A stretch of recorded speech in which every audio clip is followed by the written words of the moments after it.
पुरुषोत्तम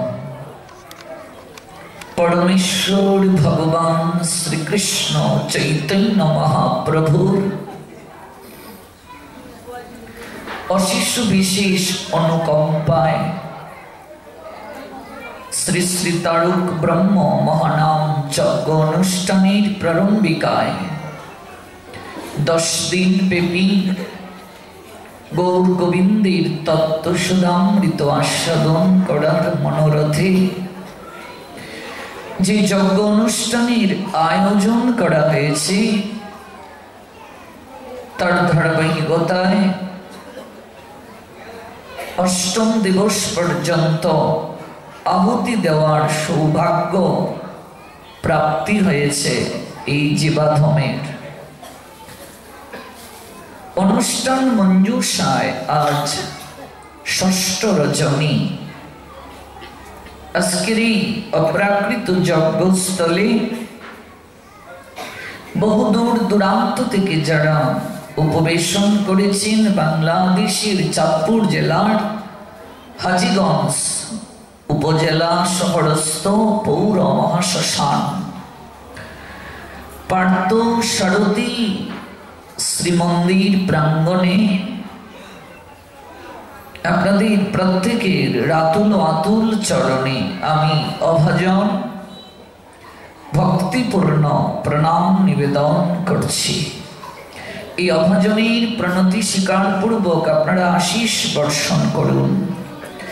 জন্মে জন্মে যেন সাধু সঙ্গে রতি থাকে মতি থাকে। কৃতজ্ঞতা নিবেদন করছি আয়োজনকারী ভক্তবৃন্দের প্রতি যারা এই যজ্ঞ অনুষ্ঠান আমাদের উপহার প্রদান করেছেন। তাদের এই প্রয়াস উত্তরোত্তর শ্রীবৃদ্ধি প্রাপ্ত হোক। ধাপে ধাপে উন্নতির সিঁড়ি জীবনে নতুন নতুন সফলতা বয়ে আনন্দ তারা। দেশ জাতি তথা সমাজ সমৃদ্ধ হোক তাদেরই কর্ম তৎপরতায়। আয়োজনকারী ভক্তবৃন্দের অশেষ বিশেষ মঙ্গল কামনা করে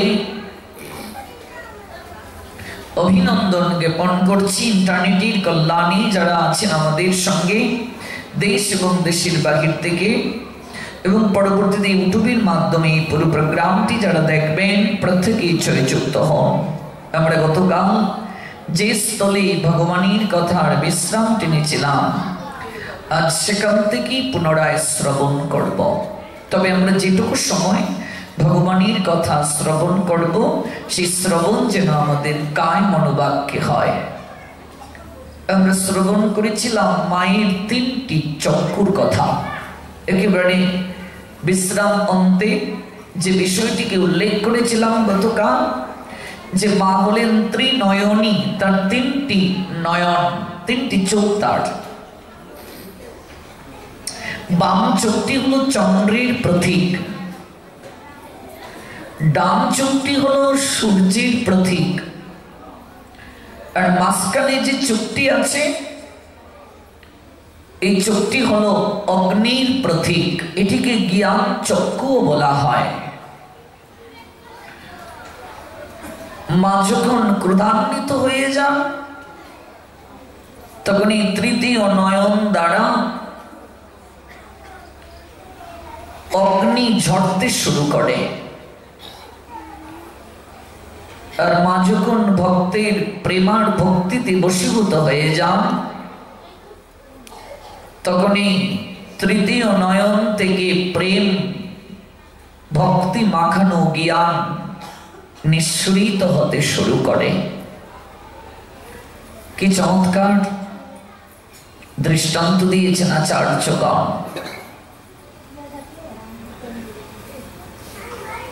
মনে রাখবেন এই দুটো চোখ দ্বারা ভগবানকে দর্শন করা যায় না। ভগবানকে দর্শন করতে হয় জ্ঞান চক্ষু দ্বারা। এই জন্য অভ্যাস যুগে 6ষ্ঠ অধ্যায়ে আছে এই 2 ব্রুযুগলের মাঝখানে আরাধ্য দেবকে স্থাপন করে দর্শনের নিমিত্তে মনকে একাগ্র করতে হবে। ভগবানকে চর্মচক্ষু দ্বারা দর্শন হয় না, ভগবানকে দর্শন করতে গেলে দিব্য চক্ষু প্রয়োজন। যদি এই দুটো চোখ দ্বারা ভগবান দর্শন করা হতো,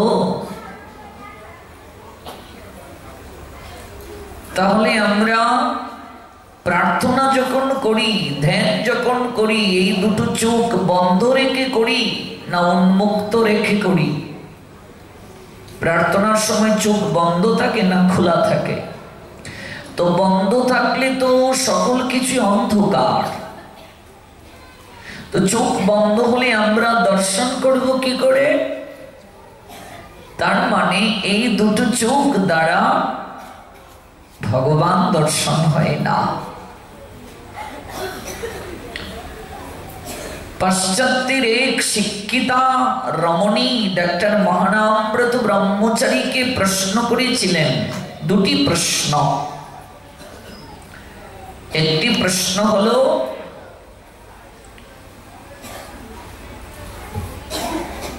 হে মহারাজ, প্রণাম দিয়ে বলছেন পাশ্চাত্যের এক শিক্ষিতা রমণী,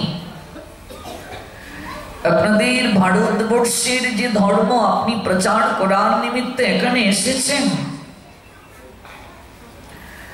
আপনারা কেমন সভ্য জাতি? আপনাদের দেবী দিগম্বরী, দিগম্বরী মানে নগ্ন, মা কালী দিগম্বরী, পরনে বস্ত্র নেই কেন? মহানামব্রত ব্রহ্মচারীকে প্রশ্ন করেছিলেন। দ্বিতীয় প্রশ্নটি হলো, আপনাদের 10 অবতারের মাঝে বুদ্ধদেব, তিনি চোখ বন্ধ করে আছেন কেন? চোখ বন্ধ করলে তো আর কিছুই দেখা যায় না, চারিদিকটা অন্ধকার। তাহলে তারই চোখ বন্ধ করার রহস্য কি? ডক্টর মহানামব্রত ব্রহ্মচারী বলেছিলেন, ভারতবর্ষের ধর্মকে অনুভব করতে গেলে, সনাতনকে অনুভব করতে গেলে সাধনা ছাড়া সম্ভব নয়। জড়বিদ্যা মায়ার বৈভব জীবকে বানায় এক একটা গর্ধব। জড়বিদ্যা দ্বারা এই অবৈতকী তত্ত্বকে জানা সম্ভব নয়, সম্ভব নয়। ভগবানকে জানতে গেলে, তাকে উপলব্ধি করতে গেলে আপনাকে জড়বিদ্যা দ্বারা সম্ভব নয়। এই জন্য পারমার্থিক বিদ্যা প্রয়োজন। বিদ্যা দুই প্রকার, গীতায় গোবিন্দ বলছেন, একটি হলো পরা আর একটি হলো অপরা। তাহলে এই জড়বিদ্যা দ্বারা কখনো যিনি জড়ের ঊর্ধ্বে চিন্ময়, যিনি, তাকে কখনো উপলব্ধি করা সম্ভব নয়। এই জন্য আমাদের সনাতন ধর্মকে উপলব্ধি করতে গেলে জ্ঞানী হতে হয়। সনাতনীরা জ্ঞানী। মহানামব্রত ব্রহ্মচারী বলছেন, অহং সর্বস্ব প্রভব মত্ত সর্বম প্রবর্ততে ইতি মত্তা ভজন্তে মাম বুধা ভাব সমন্বিতা। এই জড় জগতে সেই বুদ্ধিমান, যেই তত্ত্ব অবগত হয়ে ভগবানের আরাধনা করে, একমাত্র সেই বুদ্ধিমান। বুধা, বুধা মানে বুদ্ধিমান, সংস্কৃত শব্দ, সেই একমাত্র বুদ্ধিমান। আর জগতে বোকা কারা? যারা দিন বয়ে গেল, কিছু না হইল, নিকটেতে এলো রে সমন, উপলব্ধি যারা করতে পারছে না। ভেবে দেখো মন, দিন গেল চলে, পথের সম্বল কিছু না করিলে। মিথ্যা প্রবঞ্চনা মায়ামোহে ভুলে, কাটাইলে হেলাই এই জীবন। ওরা হলো বোকা, যারা পাড়ঘাটের সম্বল করলো না। বিচারীর কাঠগড়ায় গিয়ে যখন দাঁড়াবে, কি জবাব দেবে এটি অনুভব যে করলো না। ভব নদী ঘাটের করি যে সংগ্রহ করতে পারলো না, তার মতো বোকা আর কে আছে গো? যাদের লাগি করো এত কুমন্ত্রণা, সেদিন কেহই রবে না, রবে না। ডাকিলেও তারা ডাক শুনবে না, কেসে দড়ি সমন করিবে দমন। ভাই বন্ধু দ্বারা পুত্র পরিবার, স্বার্থ সাধন লাগি সকলই তোমার। তাদের স্বার্থে হানি হলে সকলই তোমারে কদর তনা তারা দেয় অনুক্ষণ। মানব জীবন সকল জন্ম সার, হেলায় হারাইও না হয় কিনা আর। সাধু সঙ্গ করো কুসঙ্গ তেজিয়ে, কৃষ্ণ পদে মন করো সমর্পণ। বিষয়ে মজিয়ে মায়ায় বদ্ধ হয়ে, আমার আমার করো কৃষ্ণ না ভজিয়ে। কৃষ্ণ ভজনের পথে হও অগ্রসর, তেজিয়া অনিত্য সব ধন জন। বিবেক অস্ত্রে মায়াজাল কাটি ফেলো, মুখে সদা হরি হরি নাম বলো। মহেন্দ্র বলে ফলিবে সুফল, অন্তে যুগল রূপ পাবি দর্শন। তো এই তত্ত্ব বুঝতে গেলে পারমার্থিক জ্ঞান প্রয়োজন, সাধুসঙ্গ প্রয়োজন, নইলে আসবে আর যাবে। এই দুটো নয়ন দ্বারা স্রষ্টার সৃষ্টিকে দর্শন করা যায়, কিন্তু স্রষ্টাকে দর্শন করতে গেলে হৃদয় দর্পণে জ্ঞান চক্ষু দ্বারা তাকে দর্শন করতে হয়। স্রষ্টাকে দর্শন করতে গেলে কোন চক্ষুর প্রয়োজন? জ্ঞান চক্ষু, মাঝখানে এই চক্ষু থাকে। এই জন্য ঘুম থেকে উঠে প্রার্থনা, ওম অজ্ঞান তিমিরান্ধস্য জ্ঞানাঞ্জন শলাকয়া চক্ষুরুন্মিলিতং জ্ঞান তস্मै শ্রী গুরবে নমঃ। আমি অজ্ঞান জনিত অন্ধকারে আছি, হে গুরুদেব আপনি আমায় জ্ঞানাঞ্জন শলাকা দিয়ে চোখ দুটি উন্মিলিত করে দিন, আমি অজ্ঞান জনিত অন্ধকারে আছি। সাধক যখন সাধনার ঊর্ধ্বে উঠে যান, তখন তিনি নীরব হয়ে যান, তখন তিনি সব হয়ে যান। সব হওয়া মানে কি? কোনো কামনা বাসনা আর না থাকা। এই যে মা কালীর পায়ের নিচে শিব দেখছেন, এটা শিব নয়, শিব রূপী সব। সাধক যখন সাধনার ঊর্ধ্বে উঠে যান, তখন তিনি সব হয়ে যান, সচিদানন্দ। কামনা বাসনার ঊর্ধ্বে উঠে যান তিনি, তখন তিনি সব হয়ে যান। সাধকের একমাত্র সাধনার মূল স্থানই হলো শ্মশান। শ্মশানই হলো একজন সাধকের মূল সাধন ভূমি, সাধন স্থান। সাধক যখন সাধনার ঊর্ধ্বে উঠে যান, তখন তিনি সব হয়ে যান। এই জড় জগতের কোনো আকর্ষণ যখন আর থাকে না, কোনো চাওয়া থাকে না, পাওয়া থাকে না, কামনা থাকে না, বাসনা থাকে না, এটাকেই সব বলে। সব মানে আমরা বুঝি মরা। এখানে কি মরেছে? কামনা বাসনা, চাওয়া পাওয়া, এগুলোর মৃত্যু যখন হয়, তখনই কালকে যিনি রমণ করে তার ঊর্ধ্বে উঠে মা কালী রমণ করেন। এখানে শিব হলেন শক্তিশালী, কালী হলেন শক্তি, শক্তিমান আর শক্তি। শক্তিমানের বক্ষে শক্তি নৃত্য করছে। শক্তিমান শক্তি একই তত্ত্ব। কেমন? পুরুষ আর প্রকৃতি,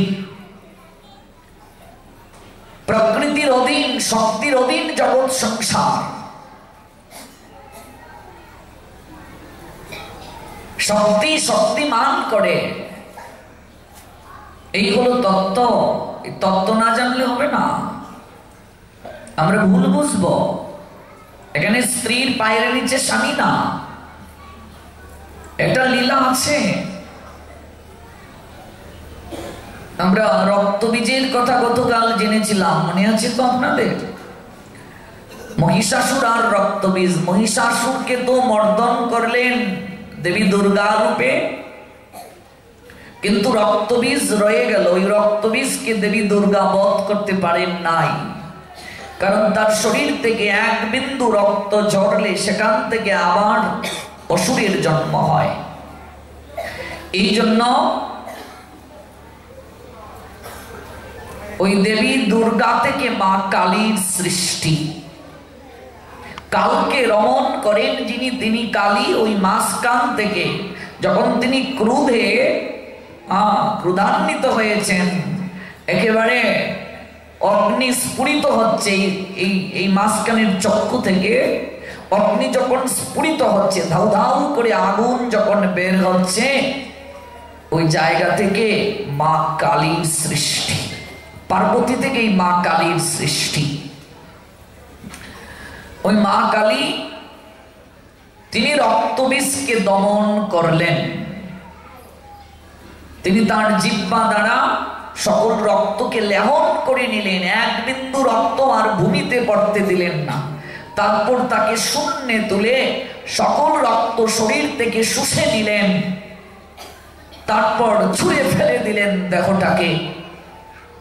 এই যে হাতে তার একটা বাটি, বাটির মাঝে রক্ত, এটা রক্ত বীজের রক্ত। আগে লীলা জেনে নিন, তারপর আমি তত্ত্ব এক এক করে ব্যাখ্যা করব। এটি রক্ত বীজের রক্ত। যদি রক্ত বীজের রক্ত হয়, তাহলে মায়ের দিগম্বরী রূপ কেন? এই দুটো প্রশ্নেরই উত্তর মহানামৃত ব্রহ্মচারী দিয়েছেন আমেরিকায়। প্রথম প্রশ্নটির উত্তর হলো, সাধক যখন ঊর্ধ্বে উঠে যান, শান্ত হয়ে যান, স্থির হয়ে যান, এই দুটো নয়ন দ্বারা স্রষ্টার সৃষ্টি দর্শন হয়। সৃষ্টি দর্শন করে সাধক অনুভব করে, না হা, স্রষ্টার সৃষ্টি এত সুন্দর, না জানি তিনি কত সুন্দর। কিন্তু স্রষ্টাকে অনুভব করতে গেলে অন্তরে অনুভব করতে হয়। ঋষিকবি রবীন্দ্রনাথ বললেন, আমার হিয়ার মাঝে লুকিয়েছিলে, দেখতে আমি পাইনি। আমি বাহির পানে চোখ মেলিলাম, হৃদয় পানে চাইনি। তুমি যে আমার ভেতরে আছো, আমি এটি অনুভব করতে পারিনি। তোমাকে অনুসন্ধান করার জন্য আমি কত জায়গায় গিয়েছি, কিন্তু তুমি যে আমার অন্তরে আছো ঠাকুর, এটি আমি অনুভব করতে পারিনি। তুমি যে আমার হৃদয়ে মাঝেই লুকিয়ে আছো। বাড়ির পাশে আরশি নগর, সেটাই একজন পড়শি বাস করে রে। লালন শাহ বলছেন, আমি একদিনও না দেখিলাম তাহারে। আরশি মানে আয়না, হৃদয় হলো আয়না। বাড়ির পাশে আরশি নগর, সেটাই একজন পড়শি বাস করে রে, আমি একদিনও না দেখিলাম তাহারে। ওই অন্তর চক্ষু দ্বারা অন্তরের ঠাকুরকে দর্শন করা যায়। বুদ্ধদেব অনুভব করছেন, আমি কে? আমার স্বরূপ জানতে গেলে নয়ন মেলে অনুভব করা যাবে না, নয়নটা মুদ্রিত করে অন্তর নয়ন দ্বারা সেটি অনুভব করতে হবে। ওই অন্তর চক্ষুকে খোলার জন্যই সাধনা, অন্তর চক্ষুকে জাগ্রত করার জন্য এত আরাধনা, অন্তর চক্ষুকে জাগ্রত করার জন্য, চর্ম চক্ষু থেকে দিব্য চক্ষুতে রূপান্তরের জন্য এত সাধনা। এজন্য আমরা পঞ্চ প্রদীপে যখন আরতি করি, এই যে একটু আগে আরতি হলো, পঞ্চ প্রদীপে ধরি কর্পূর বাতি, ললিতা সুন্দরী করে যুগল আরতি। এখানে পঞ্চ প্রদীপ মানে পাঁচটা প্রদীপ। সলিতা কয়টা? পাঁচটা। পাঁচটা কেন হলো মা? ছয়টাও তো হতে পারতো, চারটাও তো হতে পারতো, পাঁচটাই কেন হলো? পাঁচটা প্রদীপ মানে পাঁচটা জ্ঞান ইন্দ্রিয়ের প্রতীক। ভালো করে বুঝুন, এগুলো না বুঝলে হবে না। জ্ঞান ইন্দ্রিয়কে জাগ্রত করার জন্য এই প্রক্রিয়া। আরতি করার পর দেখবে অগ্নির শিখাটাকে কর দ্বারা স্পর্শ করা হয়। তারপর সর্বপ্রথম কোথায় স্পর্শ করতে হয়? অধিকাংশ লোকেরা মাথায় স্পর্শ করে, মাথায় নয়, চোখের মাঝে স্পর্শ করতে হয়। ওই চোখে স্পর্শ করে মস্তকে। এই দুটো চোখ অজ্ঞান জনিত আধারে নিমগ্ন আছে। যেন ওই দুটি চক্ষুতে জ্ঞানঞ্জন শলাকা দ্বারা উন্মীলিত হয়, দিব্য দৃষ্টি লাভ হয়। এই হলো প্রার্থনা। প্রতিদিন আমরা প্রদীপ জ্বালাই, দীপ জ্বেলে যাই। কারণটা কি? সনাতনী হিন্দুদের নিয়ম হলো দীপ জ্বালানো, দীপ নিবানো নয়। দীপাবলিতে আমরা দীপ জ্বালাই, দীপাবলি মানে আলোক শাড়ি। সন্ধ্যায় আমরা সেজুতি জ্বালাই, সেজুতি মানে সন্ধ্যার প্রদীপ। সকাল দুপুর সন্ধ্যা 3 বেলা দীপ জ্বালানোর নিয়ম আছে সনাতনী হিন্দুদের মাঝে। দীপাবলিতে আমরা দীপের শাড়ি জ্বালাই। দীপাবলি হলো বাংলা, হিন্দিতে হলো দিওয়ালি, যার সংস্কৃত অর্থ হলো প্রদীপের শাড়ি। এই দিন সনাতনী হিন্দুরা ছোট মাটির প্রদীপ জ্বালেন। এই প্রদীপ জ্বালানোর তত্ত্ব হলো অমঙ্গল বিতারণের প্রতীক। শাস্ত্রমতে অগ্নির সপ্তম জিহ্বা হচ্ছেন মা কালী। ভালো করে জানবেন, অগ্নির সপ্তম জিহ্বা হচ্ছেন মা কালী। আর অগ্নি হলেন ঈশ্বরের একটি রূপ। এই জন্য দীপাবলির সঙ্গে মা কালীর একটা সম্পর্ক আছে, কালী পুজোর একটা সম্বন্ধ আছে। এই যে প্রতিদিন আমরা আলো জ্বালাই, ওই আলো জ্বালিয়ে প্রার্থনা করি। আমরা তো অন্ধকারই ছিলাম, মাতৃজঠরটা অন্ধকার, ওই অন্ধকারে ছিলাম। অন্ধকার থেকে এলাম এই জম্বুদ্বীপে, আবার অন্ধকারে যাত্রা করব। প্রতিদিন দীপ জ্বালাই আর ভগবানের কাছে প্রার্থনা করি, প্রভু অন্ধকারে ছিলাম, আবার একাকী অন্ধকারে যাব। প্রভু হে, প্রতিদিন দীপ জ্বালাচ্ছি তোমার চরণে, ওই দিন কেউ থাকবে না, কেউ থাকবে না প্রভু। ওই অন্ধকার জগতে একাকী যেদিন যাত্রা করব সেদিন কেউ থাকবে না। তুমি সেদিন দিব্য আলোর মশালটা জ্বালিয়ে তুমি সেদিন পথের সারথি হয়ে দাঁড়িয়ে দেখো ভবের ঘাটে। তুমি সেদিন দাঁড়িয়ে থেকো। অসতমা সদ্গময়, আমাদের উপনিষদ বলছেন তমসমা জ্যোতির্গময়, মৃত্যুর মা অমৃতং গময়। ওম শান্তি, ওম শান্তি, ওম শান্তি। আমাকে অসত্য থেকে সত্যের পথে নিয়ে চলো প্রভু, আমাকে অন্ধকার থেকে আলোর পথে নিয়ে চলো, আমাকে মৃত্যু থেকে অমৃতের পথে নিয়ে চলো। এই হলো সনাতনীদের দর্শন। আজকাল দুর্ভাগ্য, সনাতনী হিন্দুরা না জেনে জন্মদিনে প্রদীপ নেবায়। সন্তানের যততম জন্মদিন ঠিক ততটা মোমবাতি জ্বালিয়ে দিয়ে তারপর বলে হ্যাপি বার্থডে টু ইউ, তারপর ফু, এরকম ফু দিয়ে নিবাচ্ছে। এগুলো কোথায় পেলেন আপনারা? কোন শাস্ত্রে আছে এগুলো? সিরিয়াল দেখে দেখে শিখেছে জন্মদিন পালন। এগুলো খ্রিস্টানদের সংস্কৃতি। খ্রিস্টানরা মোমবাতি জ্বালায়, মোমবাতি নিভিয়ে ওরা মৃত্যু তিথি পালন করে। আজকাল হিন্দুদের মাঝে ফ্যাশন হয়ে গেছে, হিন্দুরাও মোমবাতি জ্বালিয়ে আর আগরবাতি দিয়ে সন্ধ্যাবাতি দেয়। লক্ষ্মী তাদের গৃহে কোনোদিন থাকবে না যারা মোমবাতি জ্বালিয়ে সন্ধ্যাবাতি দেয়। মোমবাতি যদি কোনো নৈবেদ্যের মাঝে লেগে যায়, সেই নৈবেদ্যটাও ভগবান গ্রহণ করেন না। সনাতনীদের প্রদীপ প্রজ্বলনের সিদ্ধান্ত দিয়েছে শাস্ত্র। প্রদীপ, ঘৃত প্রদীপ নতুবা তিলের তেলের প্রদীপ, আর কোনো প্রদীপ আপনি দিতে পারবেন না। বাড়িতে আপনি সোয়াবিন তেলের প্রদীপ দিচ্ছেন, সন্ধ্যাবেলা হবে না। যদি না থাকে প্রদীপ জ্বালানোরই দরকার নাই, কিন্তু তেল দিয়ে জ্বালানো যাবে না, নিষিদ্ধ। কেবলমাত্র মা কালী, মা দুর্গা, যখন আপনি তাদেরকে আরতি করবেন সরিষার তেল দিয়ে আরতি করবেন। কারণ মা কালী হচ্ছেন তমগুণের অধীশ্বরী, সরিষার তেলটা হলো তমগুণ। এই জন্য ব্রততে, ব্রত পালনে সরিষার তেল ব্যবহার করা হয় না। এই যে আমরা কার্তিক ব্রত করেছি, সরিষার তেল খেয়েছি, সরিষার তেল মেখেছি, সরিষার তেলটা হলো তমগুণ। সরিষার তেল মেখে স্নান করতে হয়। ওই সরিষার তেল দিয়ে কেবল মা কালীর আরতি হবে, আর অন্য কোনো তেল দ্বারা আপনি আরতি করতে পারবেন না। ঘৃত প্রদীপ নতুবা তিলের তেলের প্রদীপ, অন্য কোনো তেল দিয়ে সন্ধ্যাবেলা প্রদীপ জ্বালানো যাবে না, নিষিদ্ধ। কারণ অগ্নির মাধ্যমে ভগবান এগুলো গ্রহণ করেন। মোমবাতি দিয়ে কোনোদিন আপনি সেজুতি দেবেন না। অপরাধ বলে গণ্য।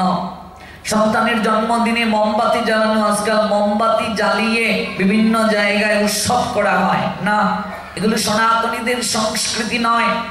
সনাতনী হিন্দুদের সংস্কৃতি প্রদীপ প্রজ্বলন, ঘৃত প্রদীপ প্রজ্বলন, মোমবাতি প্রজ্বলন সনাতনী হিন্দুদের সংস্কৃতি না, শাস্ত্র নিষিদ্ধ করেছে। আপনার সন্তানের জন্মদিন যদি ৫তম হয়, ৫টা ঘৃত প্রদীপ আপনি জ্বালিয়ে দিন ভগবানের চরণে। ওই প্রদীপের আলোর মতো আপনার সন্তানের জীবন যেন আলোকিত হয়। প্রদীপ নিবানো সনাতনী সংস্কৃতি নয়। প্রদীপ নিবানো মানে অমঙ্গল। যদি কেউ প্রদীপ নিভিয়ে দেয় তাহলে সে আলো থেকে অন্ধকারের দিকে চলে যায়। প্রদীপ নিবানোটা পাপ বলে গণ্য, প্রদীপ নিবানোটা অমঙ্গল বলে গণ্য, অমঙ্গলের চিহ্ন সদৃশ। সনাতনীরা প্রদীপ নিবায় না। এই জন্য আমাদের শাস্ত্র বলছেন, একটা শ্লোকে বলছেন তমসমা জ্যোতির্গময়, আমাকে অন্ধকার থেকে আলোর পথে নিয়ে যাও। এখানে বলা হয়েছে তমসমা জ্যোতির্গময়, জ্যোতি মানে আলো আর তমসা মানে অন্ধকার। আলো থেকে অন্ধকারের পথে যাওয়া সনাতনীদের সংস্কৃতি না। সনাতনীদের সংস্কৃতি অন্ধকার থেকে আলোর পথে যাওয়া। এই জন্য জন্মদিনে বিবাহ বার্ষিকীতে প্রদীপ জ্বালিয়ে দিন। আপনার 15তম বিবাহ বার্ষিকী 15টা ঘৃত প্রদীপ ভগবানের উদ্দেশ্যে জ্বালিয়ে দিন। জন্মতিথি, মৃত্যুতিথি, বিবাহ বার্ষিকী এগুলো পালন করতে হয়। মনে রাখবেন, যেদিনে আপনি বৈবাহিক জীবনে আবদ্ধ হয়েছেন এই যে দিনটা আপনাকে পালন করতে হবে। এটার পালন অর্থ নয় মুরগির ঠ্যাং দিয়ে আপনি পার্টি দেবেন। আপনার সন্তানের জন্মদিন মুরগির ঠ্যাং দিয়ে পার্টি দেবেন, এটা সনাতনী সংস্কৃতি না।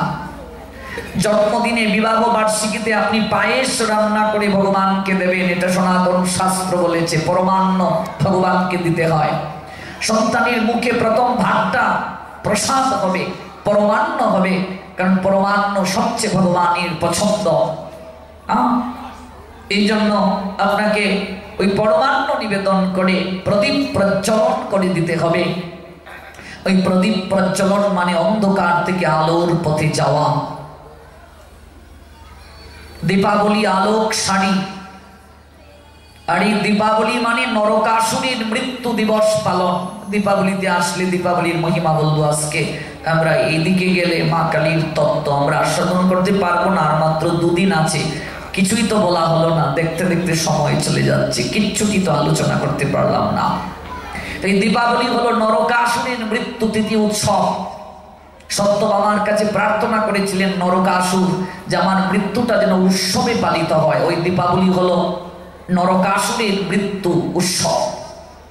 আর এই দীপাবলি রামচন্দ্র ভগবান ফিরে এসেছেন অযোধ্যায়, তখন অযোধ্যাবাসী ওই প্রদীপ প্রজ্বলন করেছিল আসুরিক শক্তির বিনাশ প্রসঙ্গে। এই জন্য ওই অযোধ্যাতে লক্ষ লক্ষ প্রদীপ চলেছিল। এটিও দীপাবলির একটা উৎসব। আর এই দীপাবলির সঙ্গে মা কালীর পূজার একটা সম্বন্ধ আছে। এই দীপাবলিতে 16,000 মহিষী যাদেরকে বন্দী করেছিল নরকাসুর, তাদেরকে ভগবান উদ্ধার করেছিলেন, তাদেরকে মহিষীর মর্যাদা প্রদান করেছিলেন। আর এই দীপাবলিতেই পূর্বপুরুষগণ, এর আগে দেখবেন আমরা কি করি, এর আগে আমরা দেখবেন তর্পণ করি। দীপাবলির আগে যে একটা উৎসব যায় এটি হচ্ছে তর্পণ, পিতৃপক্ষে। এরপরে তো দেবী পক্ষ আসবে। কেমন ওই দেখবেন 18 দিন যখন বাঙালিদের দুর্গা উৎসব শেষ হয় তখন দীপাবলি শুরু হয়। দুর্গা উৎসবের 18 দিন পরে দীপাবলি। মহালয়ায় শ্রাদ্ধ গ্রহণের জন্য যমলোক ছেড়ে যখন পিতৃপুরুষগণ মর্তধামে আগমন করেন এবং তাদের পথ প্রদর্শনের জন্য উল্কা জ্বালানো হয়। এই জন্য দেখবে দীপাবলিতে অনেক সময় কদলী গাছের ফুলের মাঝে সলিতা দিয়ে ঘৃত প্রদীপ জ্বালিয়ে জলের মাঝে ভাসিয়ে দেয়া হয়। দেখেছেন তো? দেখেননি এগুলো? জলের মাঝে ভাসিয়ে দেয়া হয়, পূর্বপুরুষের উদ্দেশ্যে বাতি দেয়া হয় দীপাবলিতে, পূর্বপুরুষের উদ্দেশ্যে। ওই পূর্বপুরুষগণ পিতৃলোক থেকে পরমানন্দ প্রাপ্ত হন। এই জন্য বাতি জ্বালানো হলো সনাতনীদের সংস্কৃতি, বাতি নিবানো সনাতনীদের সংস্কৃতি নয়। নিবানো মানে মৃত্যু। আমি আমার সন্তানের জন্মদিনে বাতি নিবালাম মানে আমার সন্তানের আয়ু কমে গেল, আমার সন্তানকে আমি অমঙ্গলের দিকে ঠেলে দিলাম। এগুলো জেনে যান। না জেনে তো আমরা পালন করি ধর্ম পালন। ধর্ম পালনটা আমাদের মাঝে না জেনে হচ্ছে, দেখা দেখি হচ্ছে। কেউ তত্ত্ব জানে না, মোমবাতি জ্বালিয়ে হ্যাপি বার্থডে টু ইউ, তারপর ফু ফু দেয়, ফু দিয়ে কিছু তুতু পড়লো কেকের মাঝে, তারপর খাইয়ে দিল মুখে। এই জন্য আপনি যদি কেক কাটেন, কাটুন, এটা সনাতনীদের সংস্কৃতি যদিও না, আপনি কাটুন, সমস্যা নেই। ভগবানকে নিবেদন করুন আগে ওই কেকটা, জগন্নাথকে নিবেদন করুন, ভগবানকে নিবেদন করেন কেক প্রসাদ, তারপর সেই প্রসাদটা আপনি সবাইকে বন্টন করে দিন। আর আপনার যততম সন্তানের জন্মদিন ঠিক ততটা ঘৃত প্রদীপ ভগবানের উদ্দেশ্যে জ্বালিয়ে তার ঊর্ধ্বগতি, তার ঊর্ধ্ব আয়ু, তার জ্ঞানের ঊর্ধ্বগতি প্রার্থনা করুন। এর বাইরে কোনো কিছু করবেন না। সন্তানের জন্মদিনে আপনি পোলাও পার্টি দেন, এগুলো সনাতনীদের সংস্কৃতি নয়। জন্মতিথি, মৃত্যুতিথি এগুলোতে কখনো তামসিক আহার করাতে নেই, করতেও নেই। শ্রাদ্ধে কখনো মাছ মাংস করতে নেই। কলিযুগে 5টা জিনিস নিষিদ্ধ, একেবারে কান খুলে শুনে যান। এই 5টা জিনিস যদি কলিযুগে, বিশেষ করে কলিযুগের কথা বলছি, কলিযুগে যদি এই 5টা জিনিস কেউ করে তাহলে সে নিম্নগতি প্রাপ্ত হবে, তার সকল গুণ সে হারিয়ে ফেলবে। বিশেষ করে জ্ঞান, বৈরাগ্য, ভক্তি নষ্ট হয়ে যাবে। প্রথম, অশ্বমেধ যজ্ঞ কলিযুগে নিষেধ। অশ্বমেধ যজ্ঞ মানে কি? যজ্ঞ করে ঘোড়াকে আহুতি দেয়া হতো পূর্ব যুগে। চক্রবর্তী সম্রাট ঘোষণা হবে, এরকম একটা যজ্ঞ হতো অশ্বকে আহুতি দিয়ে, এটা কলিযুগে নিষেধ। গুমেদ যজ্ঞ, বৃদ্ধা গাভীকে যজ্ঞে আহুতি দিয়ে মন্ত্রের মাধ্যমে যৌবন প্রদান করতেন ঋষিরা। মন্ত্রের এত শক্তি ছিল। যেহেতু কলিযুগে মন্ত্রের অধিকাংশ গুণ নষ্ট হয়ে গেছে, আমরা ঠিকভাবে মুখের শুদ্ধতা রক্ষা করতে পারিনি। আগেরকার সময়ে ঋষি যারা, ব্রাহ্মণ যারা, তাদের মুখ থেকে অগ্নি বের হতো। আর এখন সবাই নয়, আমি একেবারে ক্ষমা চেয়ে আমি এই কথাটা বলছি, অধিকাংশ ব্রাহ্মণের মুখ থেকে আগুন নয়, সিগারেটের ধোঁয়া বের হয়। এই জন্য ওই যে মন্ত্রের গুণ আমরা ধরে রাখতে পারিনি, আচার আচরণে আমরা ভ্রষ্ট হয়ে গেছি। এই জন্য গুমেদ যজ্ঞ কলিযুগে নিষিদ্ধ। তৃতীয়, দেবরের দ্বারা সন্তান উৎপাদন কলিযুগে নিষিদ্ধ। যে আমার বড় ছেলে মারা গেছে, আমার পুত্রবধূকে ছোট ছেলের সঙ্গে বিয়ে করিয়ে দেব, না, বিষয়টা এমন হবে না। এটা কলিযুগে নিষিদ্ধ। দেবরের দ্বারা সন্তান উৎপাদন, বৌদির সঙ্গে পরকীয়া, অনন্তকাল নরকগামী হবে। আমরা মহাভারতের যুগে দেখেছি দেবরের দ্বারা নিয়োগ পদ্ধতির মাধ্যমে সন্তান উৎপাদন হয়েছে, কিন্তু এটা কলিযুগে সম্পূর্ণরূপে নিষিদ্ধ। যে কার্যটি কলিযুগে চতুর্থ যে কার্যটি নিষিদ্ধ তা হলো শ্রাদ্ধে মাছ মাংস কলিযুগে নিষিদ্ধ। একেবারে ডিরেক্ট লেখা আছে। যদি কলিযুগে কেউ মাছ মাংস শ্রাদ্ধে করে, এটা ভূত প্রেতের শ্রাদ্ধ বলে গণ্য, তামসিক শ্রাদ্ধ বলে গণ্য। আর এই শ্রাদ্ধে যে আহার করবে, মাছ মাংসের শ্রাদ্ধে যে আহার করবে, ওই ব্যক্তি জীবিত অবস্থায় যে পাপ করে গিয়েছে, যারা খাবে ওরা পাপের একটা অংশ গ্রহণ করে নিয়ে আসবে। যারা উদার মনের অধিকারী আছো, ওরা মাছের শ্রাদ্ধে গিয়ে বেশি করে খেও। আর ওই ব্যক্তি জীবিত অবস্থায় যে পাপ করে গেছেন, একটু একটু করে গ্রহণ করে নিয়ে আসবে। জীবন দশায় যতগুলো শ্রাদ্ধ খেয়েছো, কত পাপ সঞ্চয় করেছো, এটাই আগে মার্জন করো, তারপর নতুন করে খাবে। প্রমাণ কোথায়? প্রমাণ ছাড়া কোনো কথা হবে না। শ্রীমদ্ ভাগবত 7ম স্কন্ধ 15তম অধ্যায় শ্লোক সংখ্যা 7 বাড়িতে মিলিয়ে দেখবেন। ভাগবত থাকলে বাড়িতে গিয়ে দেখবেন, যদি বাড়িতে না থাকেন পাশেই নামহট্টের শাখা আছে, ইস্কন মন্দিরে যাবেন, এখানে ভাগবত আছে, গিয়ে ভাগবতটা খুলবেন। 7ম স্কন্ধ অধ্যায় 15 শ্লোক সংখ্যা 7। সেখানে নারদ বলছেন, ন দদ্দাদামি সংশ্রাদ্ধে ন চাদ্দাদ ধর্মতত্ত্ববিদ মুন্নই নই সৎপরা প্রীতিরিয়াতা ন পশু হিংসয়া। যুধিষ্ঠির মহারাজকে নারদ বলছেন, ধর্মতত্ত্বজ্ঞ ব্যক্তি শ্রাদ্ধ অনুষ্ঠানে কখনো মাছ, মাংস, ডিম ইত্যাদি আমিষ নিবেদন করবে না। তিনি যদি ক্ষত্রিয় হন, ক্ষত্রিয়ের জন্য হরিণের মাংস খাওয়ার অনুমোদন আছে, কিন্তু ক্ষত্রিয় শ্রাদ্ধে কখনো মাছ মাংসের আয়োজন করবে না। পিতৃপুরুষকে বিষ্ণু নিবেদিত প্রসাদ পিণ্ড দান দেবে। পিণ্ড মানে প্রসাদ, ভগবানকে নিবেদন করে প্রসাদ দেবে। শ্রাদ্ধে যদি মাছ মাংস করে, ওই মাছের মাংসের শ্রাদ্ধে যদি কেউ খায়, ওই ব্যক্তি জীবিত অবস্থায় যে পাপ করেছে, পাপের একটা অংশ যে গিয়ে খাবে তাকে বহন করে আনতে হবে। আর তার শরীরের অনেক গুণ নষ্ট হয়ে যাবে। সর্বপ্রথম তার আয়ু কমে যাবে, তার বৈরাগ্য নষ্ট হয়ে যাবে, ভক্তি নষ্ট হয়ে যাবে, জ্ঞান নষ্ট হয়ে যাবে। কারণ কি? শ্রাদ্ধটা বিষ্ণুর সন্তুষ্টির জন্য, বিষ্ণুর প্রীতি সাধনের জন্য যজ্ঞ। শ্রদ্ধার সঙ্গে যা দান করা হয় তা হলো শ্রাদ্ধ, বিষ্ণুর সন্তুষ্টির জন্য যজ্ঞ। তাহলে বিষ্ণুর যজ্ঞে তো মাছ হতে পারে না। কিছু মূর্খ লোকেরা বলে শ্রাদ্ধের দিন মাছ খাবো না, পরের দিন মাছ খাবো। একই কথা, শ্রাদ্ধকে কেন্দ্র করে খাচ্ছ। দেখবে যদি কেউ মারা যায়,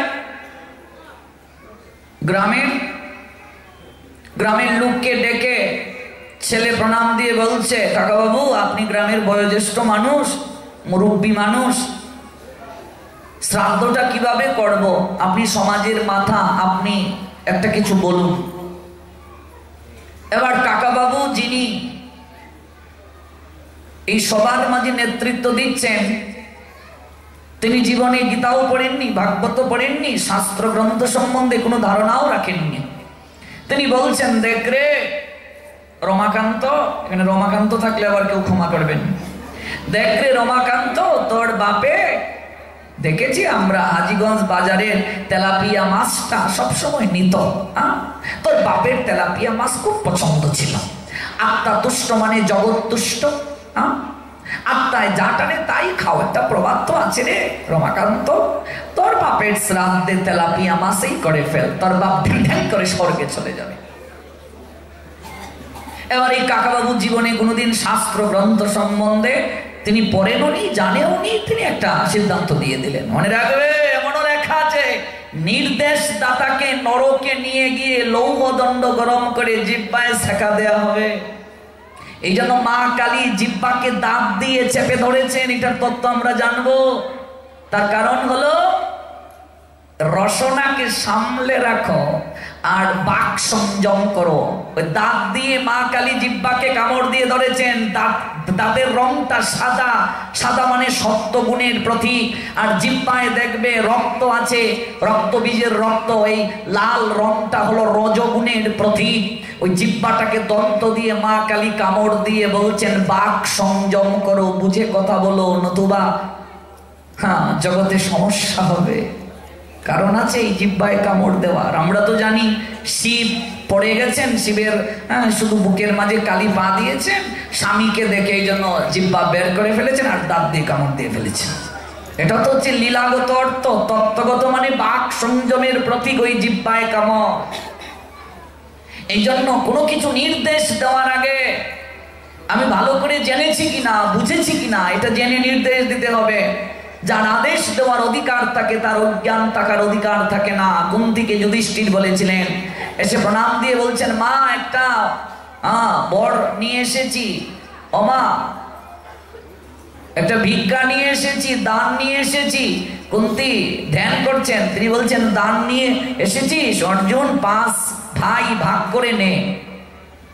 মাথায় বাস পড়লো অর্জুনের। তুমি একটিবার তাকিয়ে দেখলে না আমি যে দান ভিক্ষা নিয়ে এসেছি, কন্যা দান, তুমি এ কেমন আদেশ দিলে? একটা আদেশের কারণে আজ মহাভারতের পটভূমিটা পরিবর্তন হয়ে গেল। এই জন্য কাউকে আদেশ দেওয়ার আগে ভাবতে হবে আমি এই ক্ষেত্রে যোগ্য কিনা আদেশ দেওয়ার। যার আদেশ দেওয়ার অধিকার থাকে তার অজ্ঞান থাকার অধিকার থাকে না। এই জন্য যদু মধু যে কারো কাছে গিয়ে আদেশ নেবেন না, যে ল্যাট্রিন থেকে এসে স্নান করে না, প্রস্রাব করে জল নেয় না, মুরগির ঠ্যাংও খায়, এমন কারো কাছ থেকে শ্রাদ্ধে মাছ করবো না নিরামিষ করবো এমন আদেশ নিতে যাবেন না, তাহলে আপনার দুর্দশা হবে। আপনি তামসিক আহার মাছ খাচ্ছেন সেটা অন্য কথা, কিন্তু যজ্ঞে আপনি কখনো এটি করতে পারবেন না। যজ্ঞে নিষিদ্ধ। যজ্ঞ হলো বিষ্ণুর সন্তুষ্টির জন্য।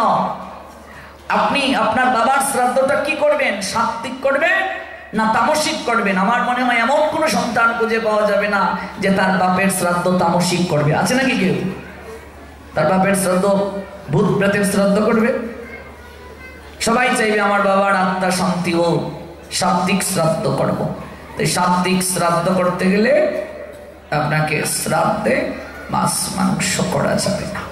কোথায় আছে শ্রাদ্ধে যে আমিষ নিষিদ্ধ? সপ্তম স্কন্ধ 15তম অধ্যায় 7 নম্বর শ্লোক। গ্রন্থের নাম কি? শ্রীমদ্ ভাগবত। শ্লোক কত? 18,000 শ্লোকের মাঝে সপ্তম স্কন্ধ 15তম অধ্যায় শ্লোক সংখ্যা 7। বাড়িতে গিয়ে মিলিয়ে দেখবেন। আবার শ্লোকটা বলছি, না দদ্দাদ আমিষাং শ্রাদ্ধে না চাদ্দাম ধর্ম তত্ত্ববিদ মুন্নই নৈ স্যাত পড়া পৃথিরিয়া টানা পশু হিংসায় করা যাবে না। আমিষের শ্রাদ্ধে গিয়ে খাওয়া যাবে না। আপনাদের এখানে আমিষের শ্রাদ্ধ নিশ্চয় হয় না? মনে হয় হয়। ঠিক জায়গায় মেডিসিনটা দেলাইছি দেখা যায়। হ্যাঁ, ঠিক জায়গায় মেডিসিন ফিরে গেছে গো। আমি ভাবছি আরো হয় না। এখনো আপনারা এই যুগ ফিরে আসো কয় কি তা? এখনো এই সমাজে মূর্খতা আছে। চাঁদপুর মানে চন্দ্রের বিশেষ কৃপা, যেখানে চন্দ্র দেবতার বিশেষ কৃপা, মা দুর্গার এক চোখ, মা কালীর এক চোখের কৃপা আপনাদের মাঝে আছে। এক চোখ চাঁদ, এক চোখ সূর্য, এক চোখ অগ্নি। আর আপনারা বাতির নিচে অন্ধকার। চন্দ্রের সুশীতলতা, চন্দ্রের চন্দ্রিমার সুশীতলতা মানুষকে আনন্দ দান করে। বাতির নিচে অন্ধকার থাকলে তো হবে না। এই জন্য আমরা একান্ত থেকে বের হয়ে আসবো। অন্নপ্রাশনে কখনো মাছ মাংস হবে না। আপনি এমনিতে মাছ মাংস খাচ্ছেন, খান, ধীরে ধীরে কন্ট্রোল করুন, কিন্তু আপনি বিশেষ অনুষ্ঠানে করতে পারবেন না। কোন কোন কাজটি করা যাবে না? অন্নপ্রাশন, বাচ্চার প্রথম মুখে ভাত, জীবনের প্রথম সে অন্ন খাবে, এটি প্রসাদ হতে হবে। তারপর কি? শ্রাদ্ধে নিষিদ্ধ। তারপর কি? বাৎসরিক যে শ্রাদ্ধ, এটিতে নিষিদ্ধ। বিবাহেও মাছ মাংস নিষিদ্ধ শাস্ত্রে আছে। আমরা শ্রাদ্ধই পারছি না, আবার বিবাহ। এই জন্যই তো আমাদের জীবনে বিবাহ মানে বি মানে বিপদ, বা মানে বাড়ানো, হ মানে হলো। বিবাহ মানে কি? বিপদ বাড়ানো হলো। মা বাড়ছে না কমছে? বাড়ছে। যে আমার এখনো বাড়ছে না। যখন দুই পাও যথা ইচ্ছা তথা যাও, কোনো টেনশন নাই। হ্যাঁ, শ্মশানে কীর্তন, চল শ্মশানে কীর্তন শুনলাম, প্রসাদও আছে, রাত্রে যে কোনো এক জায়গায় থেকে গেলাম। যখন 4 পাও খানি খুরাক দিয়া যাও, এই কই যাও? এই কয়দিনের জন্য যাচ্ছ? একটু মোবাইলে কল দিচ্ছে, আরে আমি রাখো তোমার কীর্তন, কল করো না কেন? এই কল করো না কেন? বারবার কল দাও, আমি কীর্তনে, রাখো তোমার কীর্তন। হ্যাঁ, সবজি শেষ হয়ে গেছে গা, তেল শেষ হয়ে গেছে গা, খানি খুরাক দিয়ে যাও। যখন 6 পাও, বাবা তুমি কই যাও? লইয়া যাও, লইয়া যাও। তারপর 8 পাও 10 পাও, আমি এত রিক্সে যাচ্ছি না। এই জন্য অনুভব করতে হবে। জীবনের অনুভব যার থাকে না, সে মানুষ রূপী পশু। মানুষ আকার হইলে কি হয়? করহ ভূতেরও কাম, নহিলে বদনে কেন না বলহ শ্রীকৃষ্ণ গোবিন্দ নাম। আকারটা মানুষের মতো আমাদের। দিবানিশি আমরা ভূতের মতো পরিশ্রম করছি গো, ভূতের মতো পরিশ্রম। এজন্যই জ্ঞান আভাটাকে প্রজ্বলিত দরকার। প্রদীপ প্রজ্বলন, জ্ঞান আভা প্রজ্বলিত করা। প্রতিদিন প্রদীপ প্রজ্বলন করছি। পৃথিবীর কোন ধর্মে আপনি অগ্নি দান দেখবেন না। একমাত্র সনাতন ধর্মে অগ্নি দান করা হয়, ভগবানের উদ্দেশ্যে অগ্নি দান করা হয়। আর্য ঋষিগণ সিদ্ধান্ত দিলেন, এই অগ্নিকে, অগ্নিতে যা দেবে ভগবান তাহা গ্রহণ করেন। পৃথিবীর সকল কিছু দূষিত হয়ে গেছে, কিন্তু অগ্নিকে আজ পর্যন্ত কেউ দূষিত করতে পারে নাই। অগ্নি যাকে স্পর্শ করে সে পবিত্র হয়ে যায়, শুদ্ধ হয়ে যায়। আর হলো বরুণ দেবতা, অর্থাৎ জলের যিনি দেবতা। ওই জল যখন ছড়িয়ে দেয়া হয়, ছিটিয়ে দেয়া হয় শরীরে। জলে যখন অবগাহিত হয় মানুষ কায়িকভাবে নির্মল হয়ে যায়, পবিত্র হয়ে যায়।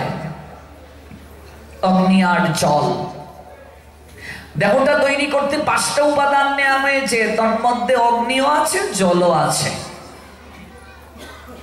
সনাতনীরা তাই অগ্নি জ্বালিয়ে দেয়, অগ্নির মাঝে আহুতি দেয়। যে আমরা বিভিন্ন যজ্ঞে দেখবেন অগ্নি জ্বালিয়ে কলা দেই কিনা? কোন কলা? এখানে সবরি কলা আমরা সবাই জানি, কিন্তু এটা সবরি কলাও না, আইঠা কলাও না, চম্পা কলাও না, সাগর কলাও না, মোহনভোগও না। এটা একটা প্রতীক, দিস ইজ সিম্বল। ইনফ্যাক্ট এই সিম্বলটা হলো দেহ কলা। দেহটাকে আমরা যজ্ঞে আহুতি দিচ্ছি। এবার আমার দেহটা আমি যজ্ঞে দিলাম না, আর আমি একটা সবরি কলা দিয়ে দিলাম, এই যজ্ঞ দ্বারা জীবের কল্যাণ হবে না। দেহ কলাটাকে যজ্ঞে আহুতি দেওয়া, দেহ কলা অগ্নিতে আহুতি দিচ্ছি। এই যে জগন্নাথের রথে গিয়ে আমরা কান্দা কান্দা কলা দেই, কলার ছড়ি দেই, এই কলা মানে দেহ কলাটাকে জগন্নাথের চরণে দাও। দেহটাকে দিলাম না, আর চম্পা কলা এক ছড়ি লইয়া গেলাম, কলা লইয়া মারামারি, কে কার আগে কলা ধরবে। লুট দেখবেন দেয়া হয় কদমা, কমলা, বাতাসা, কেউ নাকে, কেউ মুখে, কেউ চুকে, ঢিল মেরে লুট দেয়া হচ্ছে। আমাদের এখানে পন্থীতে এক সময় লুট দেয়া হলো, এক মাতাজির চুকে পড়ে চুক নষ্ট। আর যে লুট ধরে, হেরে শেফালির মা তুই কত ভাগ্যবতী রে, লুট ধরছস, লুট আমারে দে, আমারে দে। আর পদকর্তা গান গাইতেছেন, আমার সারা জীবন ভরা হইল না লুট ধরা। সারা জীবনের মাঝে একটাও বাতাসা ধরছো না, কমলা ধরছো না, গান গাইতেছো কেন? আমার সারা জীবন ভরা হইল না লুট ধরা। এই লুট মানে বাতাসা নয় রে পাগলা, এই লুট মানে নামের লুট। তেমনি ভাবে এই কলা সবরি কলা নয়, এটা প্রতীক। এই কলা মানে দেহ কলা। এই জন্যই শ্মশানে অগ্নির মাঝে ওই দেহ কলাটাকে আহুতি দেয়া হয়। এটাকে বলে অন্ত্যেষ্টি ক্রিয়া। অন্ত মানে শেষ, ইষ্টি মানে যজ্ঞ, সংস্কৃত শব্দ। এটি হলো শেষ যজ্ঞ। ওই শেষ যজ্ঞের মন্দিরটা হলো শ্মশান। ওই শ্মশানে দেহ কলাটাকে অগ্নিতে আহুতি দেয়া হয়। জীবন দশায় যে যজ্ঞের মাঝে কলা দিলে, ওই কলা মানে মূলত দেহ, ওই দেহ কলাকে আহুতি। আর ওই অন্তিমে দেহ কলাটাকে যজ্ঞে আহুতি দিচ্ছি, অগ্নির মাঝে দেহটাকে নিবেদন করছি। আম্র পত্রে ঘৃত স্পর্শ করে সপ্ত প্রদক্ষিণ দিয়ে মুখের মাঝে আমি অগ্নি স্পর্শ করছি আর মন্ত্র বলছি। মন্ত্রের বাংলা হলো, জেনে না জেনে তিনি কত পাপ করেছেন, হে অগ্নিদেব আপনি কৃপা করে তাকে দহন করুন। দিব্যান লোকান সগচ্ছতু, তাকে দিব্য লোকে প্রেরণ করুন। অগ্নিতে যা কিছু দেবেন অগ্নি তা গ্রহণ করে, অগ্নির মাধ্যমে ভগবান গ্রহণ করেন। এই জন্য সপ্তম জিহ্বা হলো অগ্নির, সপ্তম জিহ্বা হলো মা কালী। মা কালী হলেন কালের অধিষ্ঠাত্রী। কাল মানে মৃত্যু, ওই মৃত্যুর অধিষ্ঠাত্রী কালী জিহ্বা দ্বারা সকল কিছুকে গ্রাস করেন, ভেতরে নিয়ে যান। এই তত্ত্ব সুগভীর তত্ত্ব, এগুলো সাধারণ জ্ঞানে বোঝা যাবে না। আজকাল মানুষ এই তত্ত্বগুলো আলোচনা করে না, একটু গল্প বলে পাঠ করে করে চলে যায়। শুধু গল্প, শুধু গল্প, গল্প বলে বলে পাঠ করে করে চলে যায়। বিশেষ যে তত্ত্ব, one who knows the transcendental nature of my appearance and activities does not upon living this body take his partaken in this material world by eternal Lord said omnipotent maker Krishna Srimad Bhagavad Gita 4 chapter জ্ঞান UCO 9 bars। এই তত্ত্ব না জানলে আসা যাওয়া বারণ হবে না। মানুষকে জিজ্ঞেস করুন যে শ্মশানে কি করতে হয়, এই তো দেহটাকে এইভাবে দিতে হয়। কোন দিকে শয়ন করতে হয় এই নিয়ে মারামারি, কেউ দক্ষিণ দিকে, কেউ উত্তর দিকে, কত প্রশ্ন। কেন করতে হয়? নিয়ম। শাখা কেন করতে হয়? নিয়ম। সিঁদুর কেন করতে হয়? নিয়ম। শুধু নিয়ম, শুধু নিয়ম, নিয়ম, শুধু নিয়ম। মা কালী এরকম কেন? এটা নিয়ম, আমরা দেখে এসেছি এইভাবে করতে হয়। আপনাদের এই চাঁদপুরের হাজীগঞ্জে মনে করুন এক দাদা বিয়ে করলো, বিয়ে করার পর বৌদিদি এসে প্রথম শ্বশুর বাড়িতে শাশুড়িকে প্রণাম দিলেন। আমাদের অঞ্চলে একটা রীতি আছে, শাশুড়িকে যখন প্রণাম দেয়া হয় শাশুড়ি তখন একটা উপহার দিয়ে বধূমাতাকে গ্রহণ করেন। আপনাদের এখানে আছে কিনা আমি জানি না, আছে? আচ্ছা, এবার বৌমা প্রণাম দিলেন, শাশুড়ি তখন জড়িয়ে ধরে বললেন, তোকে আমি কি উপহার দেব রে? আজ থেকে তুই আমার ঘরের বউ না, মেয়ে, এটাই তোর উপহার। মা, তোকে একটা আমি উপদেশ দেই। আমার শাশুড়িও আমাকে উপদেশটা দিয়েছিলেন, কালক্রমে আমি শাশুড়ি হয়েছি, তুই এসেছিস আমার ঘরে, কলিযুগের সর্বশ্রেষ্ঠ ব্রত একাদশী, এটি তুই করবি, এটা তোর প্রতি আমার উপদেশ। বৌমা প্রণাম দিয়ে বলছে, মা আপনার উপদেশ আমি গ্রহণ করলাম। জানি না এমন শাশুড়ি আছে কিনা হাজীগঞ্জে, থাকলে তার চরণে প্রণাম। এবার একাদশী যখন করা হয় পরের দিন একটা পারণের সময় থাকে কিনা গো মা, একটা নির্ধারিত সময়ের মাঝে পারণ। তো পারণের সময় ভোগ লাগিয়েছে শাশুড়ি মা, তো ঘরের মাঝে একটা কালো বিড়াল এদিক ওদিক ছুটাছুটি করছে। তো কালো বিড়ালটা বুকের মাঝে মুখ দিয়ে দেয়, দৌড়াদৌড়ি করছে। শাশুড়ি দেখছে খুব বিরক্ত করছে, বৌমাকে ডাকছে, বৌমা, আগে মা। সনাতনী হিন্দুদেরকে ডাকলে কি উত্তর দিতে হয়? একটা মুসলমানকে জিজ্ঞেস করুন, করিম, জি আব্বা, রহিমা, জি আম্মা। কিন্তু আপনি সনাতনী হিন্দু একটা ছেলেকে আপনি ডাকেন শিবানন্দ, আজকাল কিছু নব্য হিন্দু তারাও জি বলে, জি, হিন্দুরাও জি বলে। দুর্ভাগ্য হিন্দু জাতির জন্য। আমরা প্রত্যেক ধর্মের সংস্কৃতিকে সম্মান করব, তাই বলে আমার সংস্কৃতি আমি ভুলে যাব? আমার সংস্কৃতি আমি ভুলে যাব? কাজে কি ডাকতে হয়? সনাতনী হিন্দুদের নিয়ম কি? আগে। কি ডাকতে হয়? আগে। এবার এই হাজীগঞ্জে কোন শাশুড়ি যদি তার বৌমাকে ডাকে, বৌমা, সে যদি বলে আগে মা, প্রাণটা শীতল হয়ে যাবে কিনা? আগে মা। শাশুড়ি কইবে, মা তুই আর 2 ঘন্টা ঘুমা, মা ঘুমা ঘুমা ঘুমা, মা ঘুমা, উঠন লাগতো না মা, আমি কাম করবো না, ঘুমা। আর যদি হয়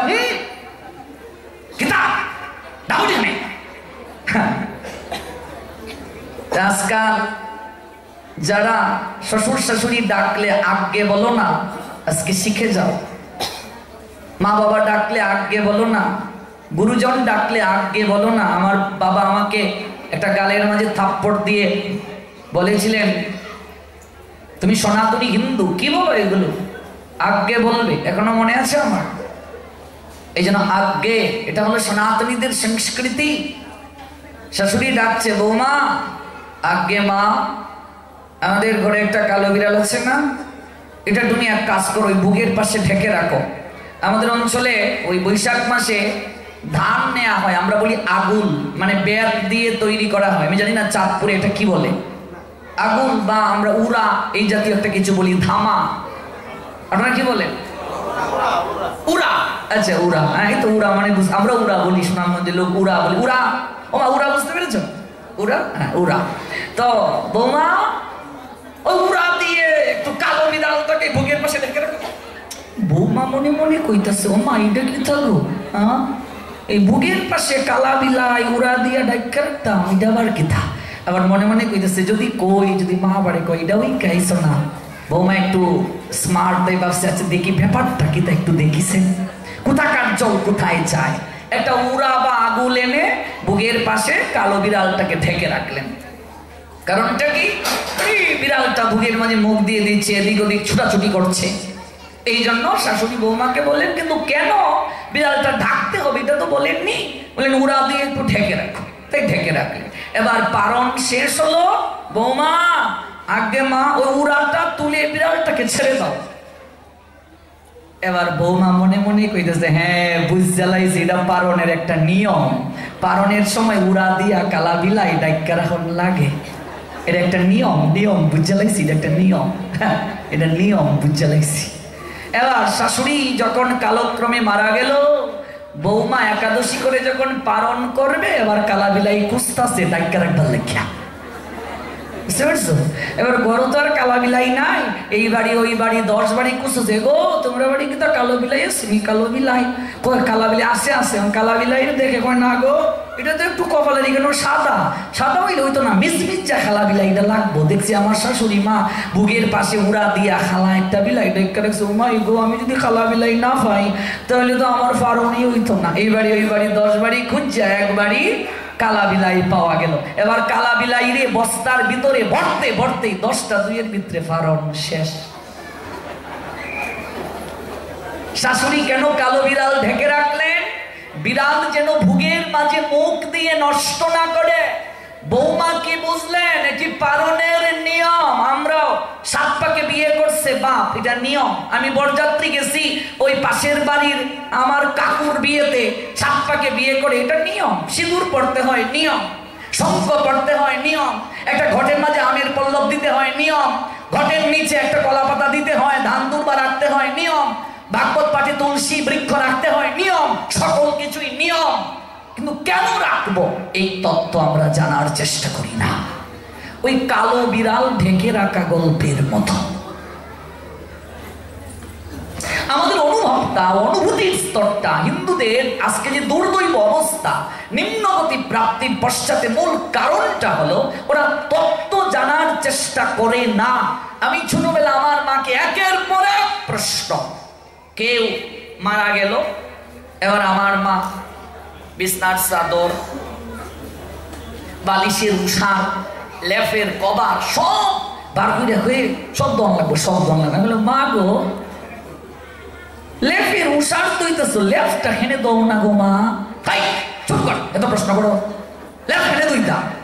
ও মা লেফ তুই ধরে না, বালিশের উষার তো বালিশটা কেনে দৌ না। ও লেফ দইলে নষ্ট হইয়া যাইব না, লেফের মাঝে আর ও শৌচ লাগছে না, খালি উষারের মাঝে লাগছে। বালিশের উষারও খালি ও শৌচ, বালিশটার মাঝে লাগছে না। হ্যাঁ, ধোয়া ধুইয়ের মাঝে এত ধর্ম নয়।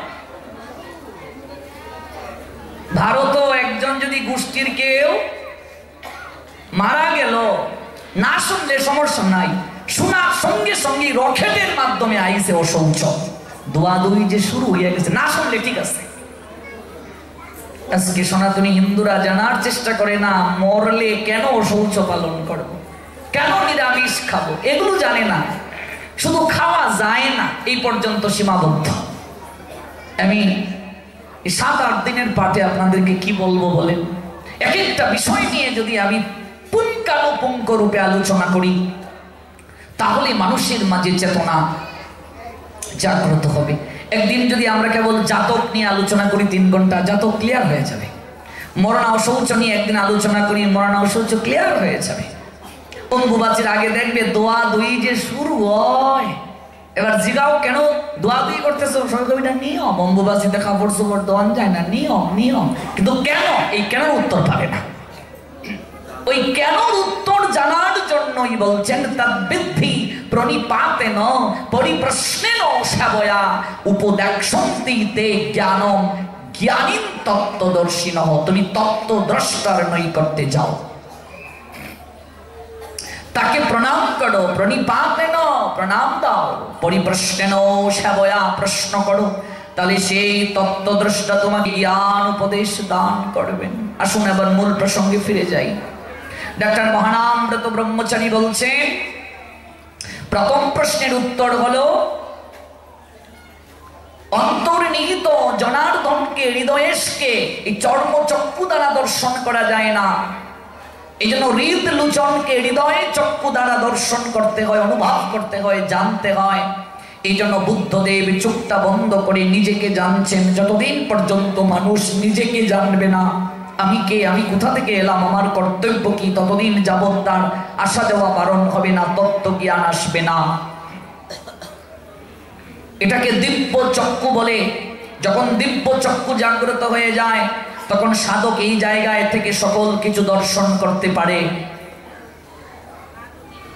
পৃথিবীতে সনাতন ধর্ম এতটা দর্শন এবং বিজ্ঞানের উপর প্রতিষ্ঠিত আপনি কল্পনা করতে পারবেন না।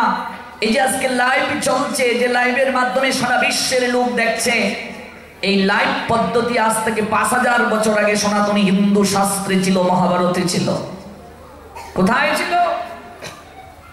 ধৃতরাষ্ট্রের মন্ত্রী গবল্লেন মুনির পুত্র সঞ্জয় রাজভবনে থেকে লাইভ দেখছে, লাইভ ওই কুরুক্ষেত্রে যুদ্ধ হচ্ছে, আর ওই ঘরে বসে লাইভ দেখছে। দেখছে কি দেখছে না? ঘরে বসে লাইভ দেখছে, লাইভ।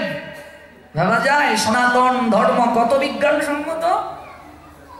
কৃষ্ণদ্বৈপায়ন বেদব্যাস এসে বলছেন ধৃতরাষ্ট্রকে, আমি তোমায় দিব্য দৃষ্টি দান করব, যুদ্ধ যতদিন চলবে ততদিন তুমি দর্শন করতে পারবে ঘরে বসে থেকে, যুদ্ধ যখন শেষ আবার তুমি অন্ধ হয়ে যাবে। ধৃতরাষ্ট্র বলছেন, হে মহামহিম, হে মহর্ষি, সারাটা জীবন অন্ধ রইলাম, পুত্রের বদন দর্শন করিনি, স্ত্রীর বদন দর্শন করিনি, আর আজকে এই বৃদ্ধকালে পুত্রের মৃত্যু যন্ত্রণা আমি এই নয়ন দিয়ে দেখব? আমি চাই না, তবে আমার শোনার বড় ইচ্ছে। আপনি আমার নিকটজন মন্ত্রী সঞ্জয়কে এই দিব্য দৃষ্টি দান করুন। ব্যাসদেব সঞ্জয়কে দিব্য দৃষ্টি দিলেন। সঞ্জয় ঘরে বসে যুদ্ধক্ষেত্রে যা হচ্ছে তা সাংবাদিক হয়ে বিভিন্ন দিচ্ছেন ধৃতরাষ্ট্রকে। আজকে কোনো একটা জায়গায় ঘটনা হয়, সাংবাদিক কি করে রিপোর্ট করে, আর একজন স্টুডিও থেকে এগুলোকে দর্শন করা। এই যে সিস্টেমটা 5000 বছর আগে আমাদের মহাভারতে ছিল। একেবারে গীতার প্রথম শ্লোকটাই, ধর্মক্ষেত্রে কুরুক্ষেত্রে সমবেতা ইউৎসবঃ মামকা পাণ্ডবাশ্চৈব কিম কুবর্ত সঞ্জয়। সংস্কৃতে দন্তস্বর উচ্চারণটা এস ও কিছুটা সয়ের মতো, অন্তস্থজর উচ্চারণটা রসই অন্তস্থ কিছুটা ইয়ের মতো। ঘরে বসে তিনি সবকিছু ধৃতরাষ্ট্রকে জানাচ্ছেন। এটা লাইভ সিস্টেম।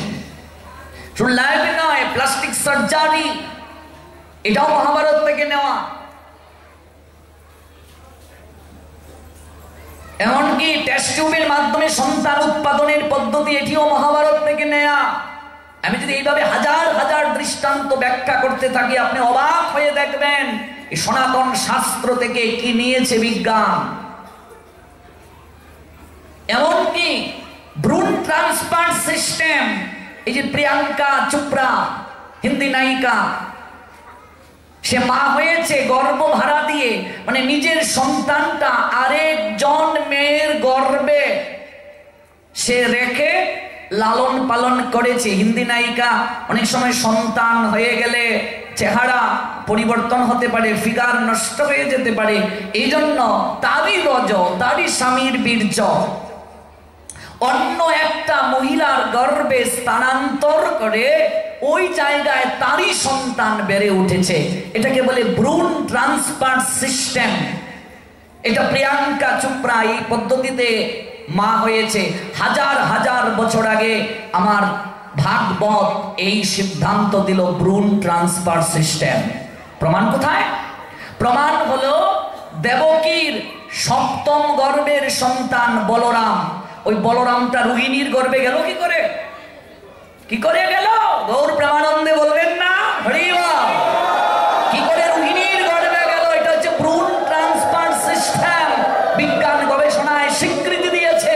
ভাগবতের এই সিদ্ধান্তকে যুগমায়ার প্রভাবে বলরামকে আকর্ষণ করে দেবকীর গর্ভ থেকে রোহিণীর গর্ভে নিয়ে গেল। বসুদেবেরই আরেক স্ত্রী রোহিণী ওই কংসের কারণে ওই জায়গায় রেখেছিলেন। ওই রোহিণীর গর্ভে দেবকীর সন্তান বেড়ে উঠল। ওই রোহিণীর গর্ভ থেকে বলরাম হয়ে বের হলেন। মূলত দেবকীর গর্ভ থেকে রোহিণীর গর্ভে চলে গেল। এটা কি করে গেল? যুগমায়া আকর্ষণ করে নিলেন। যুগমায়া হলেন এখানে ডাক্তার। এটাকে বলে ভ্রূণ ট্রান্সফার সিস্টেম। বৈশাখী টেলিভিশনে সংবাদ পাঠিকা একজন ছিল তাসনুবা, দেখেছেন কিনা আপনারা? ও হচ্ছে রূপান্তরিত নারী। কিছু পুরুষ দেখবে আকৃতিতে পুরুষ, কিন্তু তার সত্তাটা নারী। কেমন? কিছু নারী সত্তা পুরুষ, তারা হরমোন পরিবর্তনের মাধ্যমে, সার্জারির মাধ্যমে ওরা রূপান্তরিত হতে পারে। এই রূপান্তরিত সিস্টেমটা 5000 বছর আগে মহাভারতে আছে। এই যে বৈশাখী টেলিভিশনের সংবাদ পাঠিকা তাসনুবা, রূপান্তরিত নারী, যে পদ্ধতিতে সে রূপান্তরিত হলো, এটা 5000 বছর আগে আমাদের মহাভারতে আছে। কার চরিত্রে? শিকণ্ডিনীর চরিত্রে। ওই অম্বা শিকণ্ডিনী হয়ে জন্ম নিল।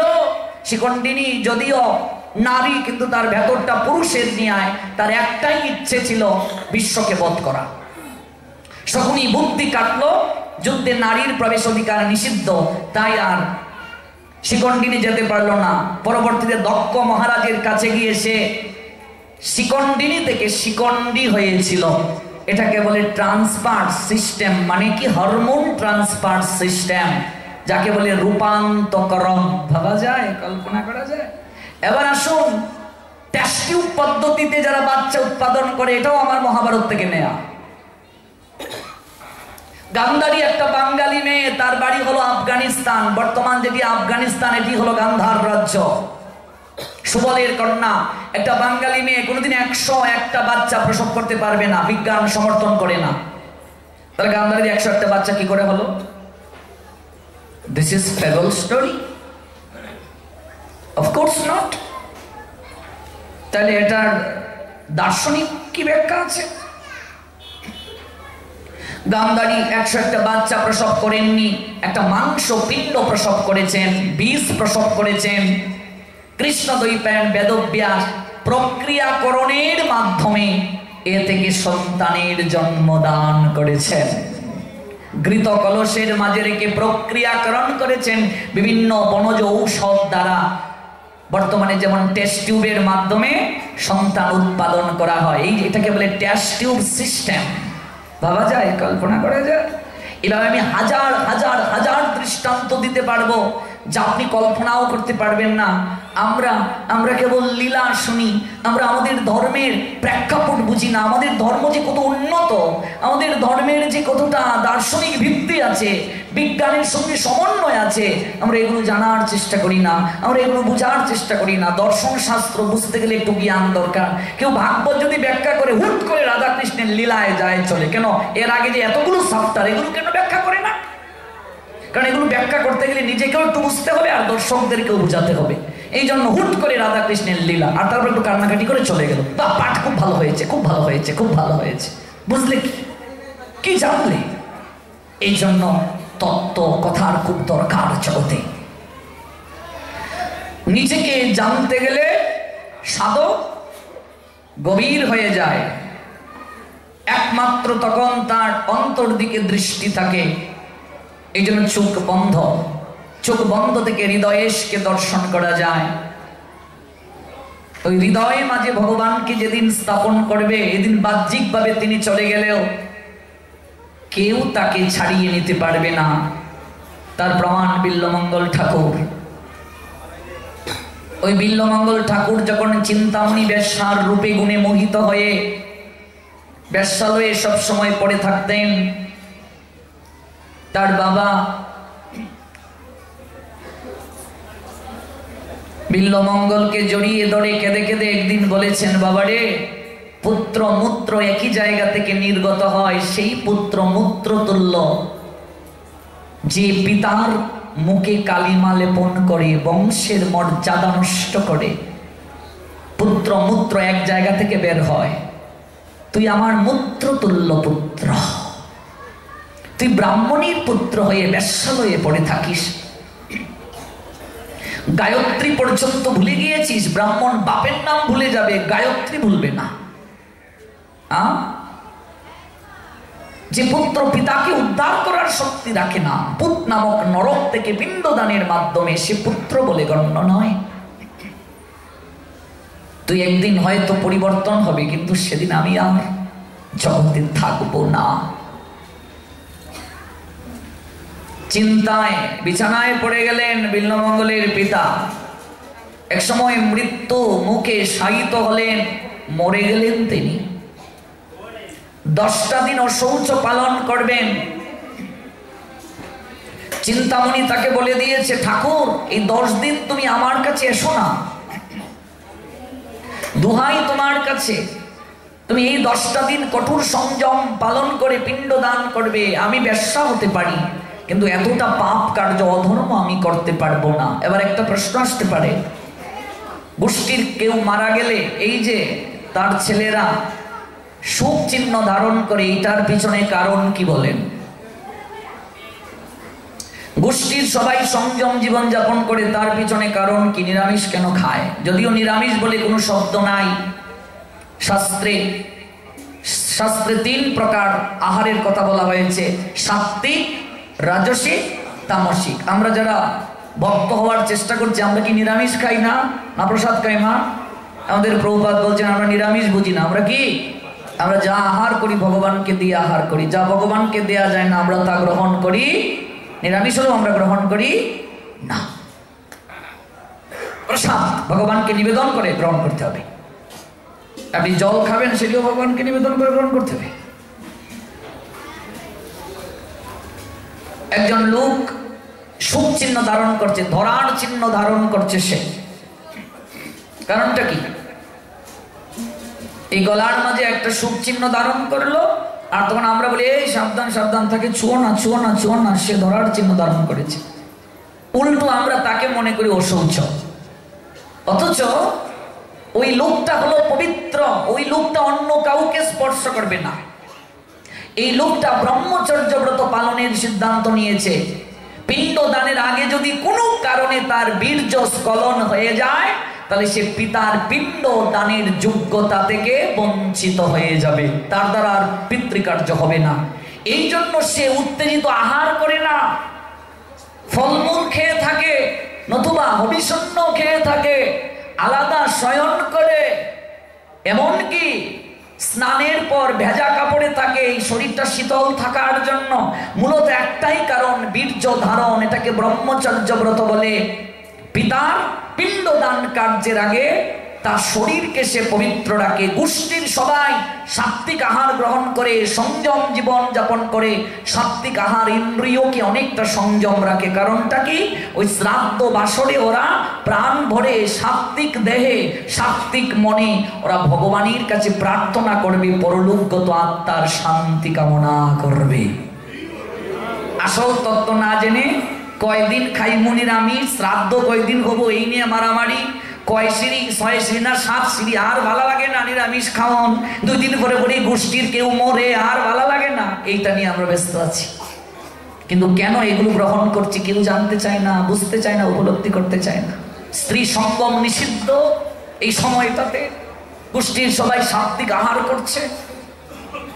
ওই লোকটা বীর্য ধারণ করছে, ব্রহ্মচর্য ব্রত পালন করছে, এই সময় সে বেশি করে ভগবানকে ডাকবে। উল্টো আমরা কি করি?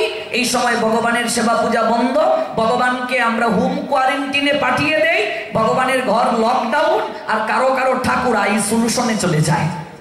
তোমাদের চাঁদপুরেও নিশ্চয়ই হাজীগঞ্জে আইসোলেশন হয়, হোম কোয়ারেন্টিন ঠাকুর ঘর হয়। হ্যাঁ, হোম কোয়ারেন্টিনে ঠাকুর।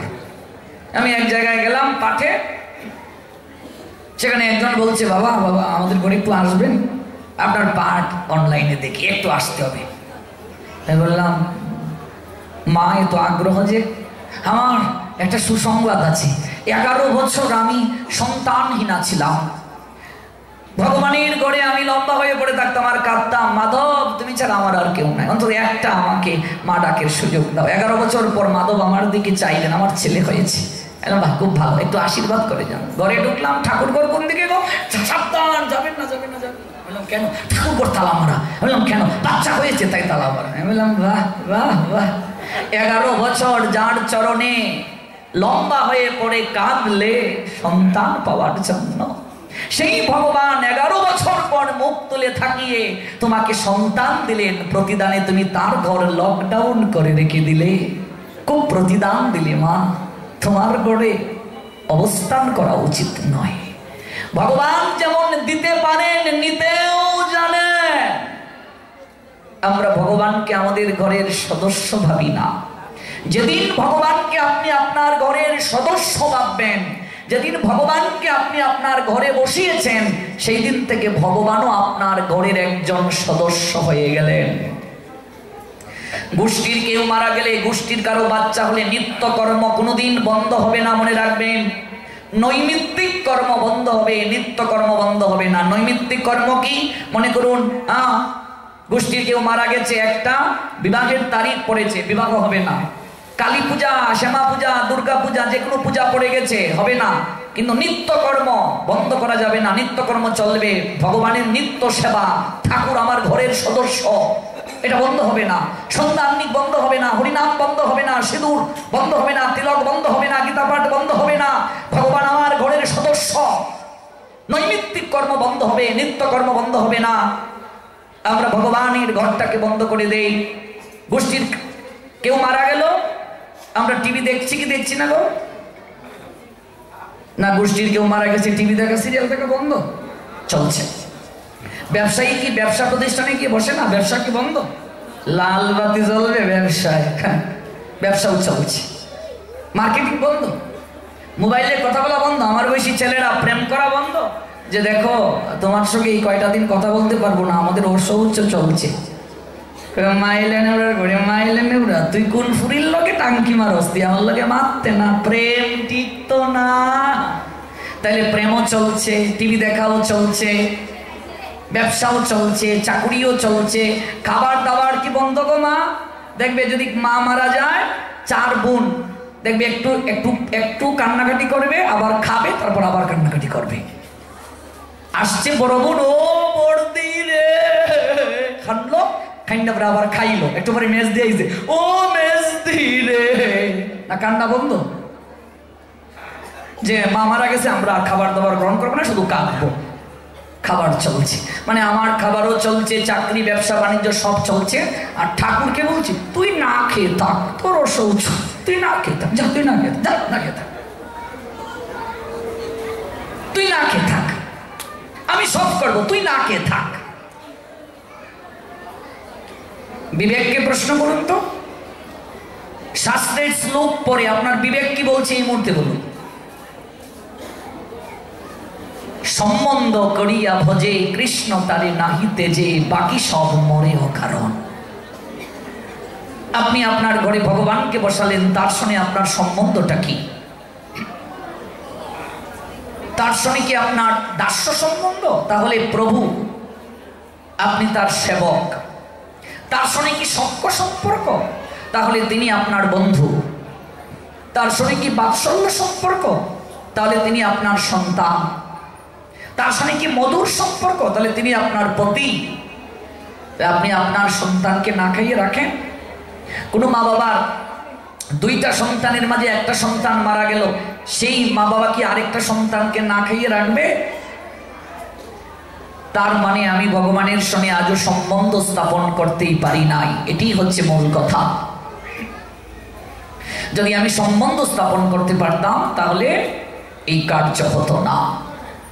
গোবিন্দ ঘোষ মহাপ্রভুর এক পার্ষদ, হরিতকি সঞ্চয় করার অপরাধে সন্ন্যাস থেকে মহাপ্রভু তাকে গৃহে পাঠিয়ে দিয়েছিলেন। তার আরাধ্য বিগ্রহ গোপীনাথ, অগ্রদ্বীপের গোপীনাথ আপনারা দর্শন করেছেন অনেকেই। ওই গোবিন্দ ঘোষের 5 বেলা সেবা হতো ওই গোপীনাথ বিগ্রহকে। যখন বিয়ে করলেন, একবার সেবা কমে গেল। সন্তান যখন হলো, আরেকবার সেবা কমে গেল। গোপীনাথকে পুত্র রূপে তিনি গ্রহণ করেছিলেন। সন্তান যখন হলো, গোপীনাথের প্রতি মায়া, মমতা, ভালোবাসাটা অর্ধেকের থেকেও কমে গেছে, পুত্রের প্রতি চলে এসেছে 1/3। গোবিন্দ ঘোষের স্ত্রীও মারা গেলেন, সন্তানটাও মারা গেল। মনের দুঃখে গোবিন্দ ঘোষ ভগবানের দরজা বন্ধ করে দিল। গোপীনাথ, তুমি আমার অন্ধের যষ্টিকে কেড়ে নিলে, তোমারও খাবার দাবার বন্ধ।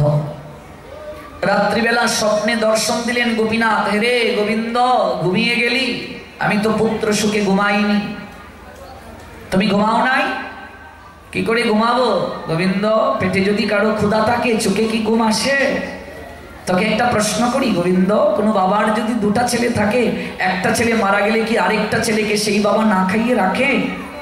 তুই যেদিন আমাকে তোর ঘরে প্রথম বসিয়েছিলে, সেদিন তুই কেঁদে কেঁদে বলেছিলে, গোপীনাথ তুমি আমার সন্তান।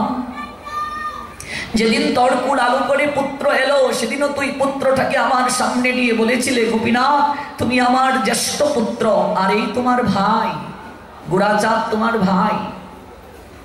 ওরে গোবিন্দ, যার বিদায় ঘনিয়ে আসে, যার জীবনের বেলা ডুবে যায়, সে চলে যায়, মিছিমিছি আমাকে কেন দোষারোপ করছিস রে?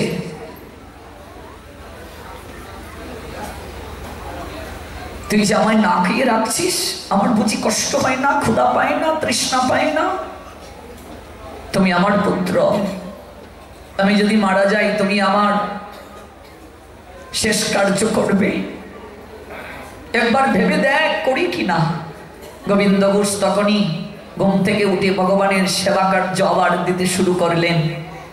এই গোবিন্দ ঘোষ যখন দেহ রাখলেন, শেষকৃত্য করা হলো, ভক্তগণ গোপীনাথ বিগ্রহের সম্মুখে এসে দাঁড়িয়ে দেখছে ভগবান গোপীনাথের গলায় একটা ধরার চিহ্ন দেখা যাচ্ছে।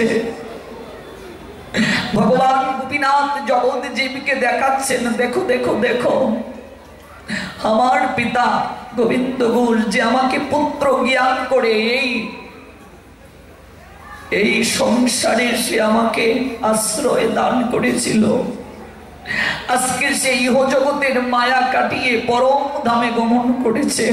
আমি তাই পিতৃ সুখের চিহ্ন আমি আজ ধারণ করে আসি। বিগ্রহের গলার মাঝে ধরার চিহ্ন দেখা যাচ্ছে। আপনারা জানেন অগ্রদ্বীপে স্বয়ং ভগবান এসে কিশোর রূপ ধারণ করে গোপীনাথ বিগ্রহ থেকে প্রকাশিত হয়ে গোবিন্দ ঘোষের শ্রাদ্ধ কার্য সম্পাদন করেছিলেন। আজ অগ্রদ্বীপে মেলা বসে লক্ষ লক্ষ লোকের সমাগম হয়। পশ্চিমবঙ্গের বর্ধমানের অগ্রদ্বীপ, আমরা ভগবানকে আমাদের ঘরের সদস্য ভাবতে আজও পারিনি রে মা। বৃন্দাবনের এক বাবাজি মহারাজ মাদুকুড়ি করতে বের হয়েছেন। ছোট্ট একটা ছেলেকে পেয়ে বললেন, ওরে লালা, তোদের গৃহে আজ মাদুকুড়ি করতে যাব। আনন্দে ছোট্ট ছেলেটি বাবাজি মহারাজের আঙ্গুল ধরে বলছে, চলুন, এত আনন্দ। তোদের ঘরে সদস্য কজন রে লালা? বৃন্দাবনের ছোট ছেলেদেরকে লালা আর মেয়েদেরকে লালি বলে। লালা বলছে 5 জন, আমি, আমার দাদা, আমার ভগিনী, আমার মা আর বাবা। বাহ, খুব ভালো তো, চল চল। গৃহে বৈষ্ণব এলেন, আসনে বসতে দিলেন, পাদ প্রক্ষালন করলেন, আরতি করলেন। গৃহকর্তা বলছেন, এ তো পরম আনন্দের সংবাদ, বহু জন্মের ভাগ্য থাকলে বৈষ্ণব আসিয়া মিলে। সাধু যদি কারো গৃহে রাত যাপন করে সেই গৃহের সমস্ত পাপ, পূর্বার্জিত পাপ নষ্ট হয়ে যায়। এই জন্য প্রকৃত সাধু কারো গৃহে যাওয়া এটা পরম সৌভাগ্য। সংসারী মানুষ বছরে নাও যদি পারে, একবার হলেও সাধুকে এনে 3 রাত্র তার গৃহে রাখবে, 3 রাত হলেও রাখবে, একটু ভোগ রাগ করবে, আরতি কীর্তন করবে, তার পাশে বসে হরি কথা শ্রবণ করবে। সেই গৃহ শ্মশান তুল্য, যে গৃহে সাধুর পদচারণা পড়ে না।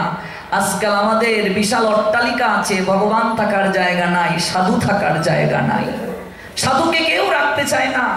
সেই গৃহ শ্মশান তুল্য। লক্ষ্মী সেই গৃহ ছেড়ে চলে যায় যে গৃহে সাধুর পদচারণা পড়ে না, সাধু থাকার জায়গা নাই।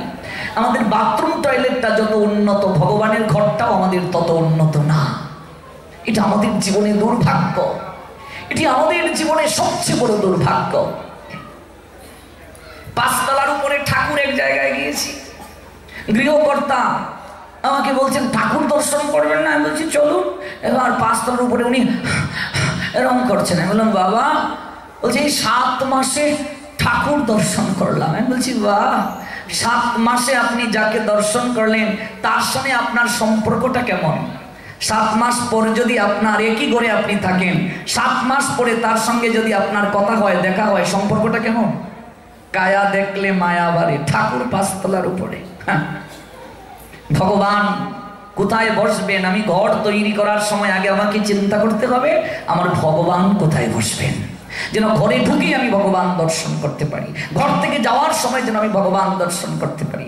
যাদের সামর্থ্য আছে একটা ঘর রেখে দিতে হবে, এই ঘরটায় আমি স্বামী স্ত্রী, আমি স্ত্রী সঙ্গ করি, আমি শুইব না, এই ঘরটা আমি অপবিত্র করব না, এই ঘরটা আমার গুরুদেব এলে থাকবে, জগতে যত সাধু আসবে আমার ঘরে এই ঘরটায় থাকবে। যাদের সামর্থ্য আছে একটা ঘর রাখতে হয়, এটা প্রত্যেক সংসারী মানুষের ক্ষেত্রে নিয়ম। ভাগবত বলছেন একটা ঘর রাখতে হবে সাধুর জন্য, নতুবা সেই গৃহ শ্মশান তুল্য যে গৃহে সাধুর পদচারণা নাই।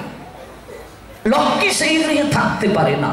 শ্রীবাসীর ঘরে লক্ষ্মী বন্দী হয়েছিলেন একটা কারণে শ্রীবাসীর মতো সাধু সেবা, মহাপ্রভুর সেবা জগতে আর কেউ করতে পারে নাই।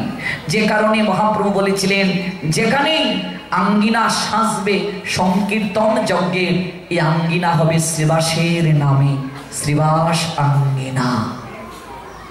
এই জন্য ভগবানের সঙ্গে সম্বন্ধটা আমার এমন হতে হবে যে আমি 7 মাসে একবার ভগবানকে দেখলাম, এমন নয়।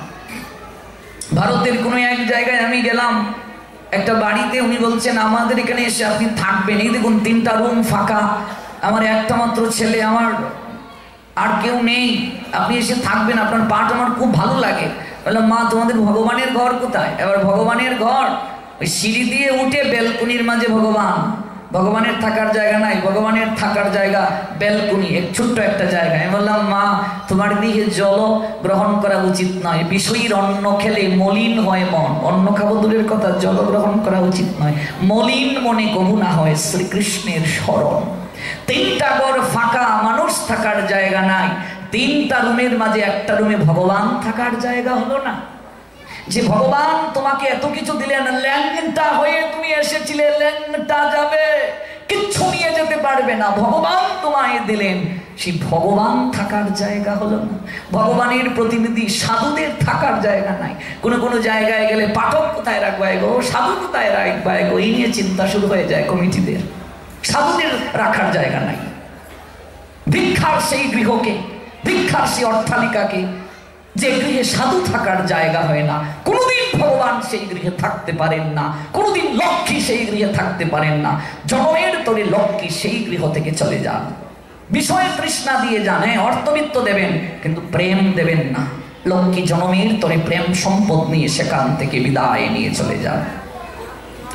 বহু জন্মের ভাগ্য থাকলে বৈষ্ণব আসিয়া মিলে, গরিব যে তার মন থাকে বেশি, সবচেয়ে বেশি থাকবে, এটা নিয়ম। অধিকাংশ দরিদ্র যারা দেখবে তাদের মন সবচেয়ে বেশি, আর লক্ষ্মীর বাহন পেঁচাতো, আর অধিক অর্থশালীদের মন পেঁচার মতো থাকে। এই জন্য খুব আনন্দ হলেন, আরতি করলেন, আহা বহু জন্মের ভাগ্য থাকলে বৈষ্ণব আসিয়া মিলে, সাধু আসিয়া মিলে। আমার পরম সৌভাগ্য বাবা, আপনি এসেছেন মাধুকরী গ্রহণ করতে।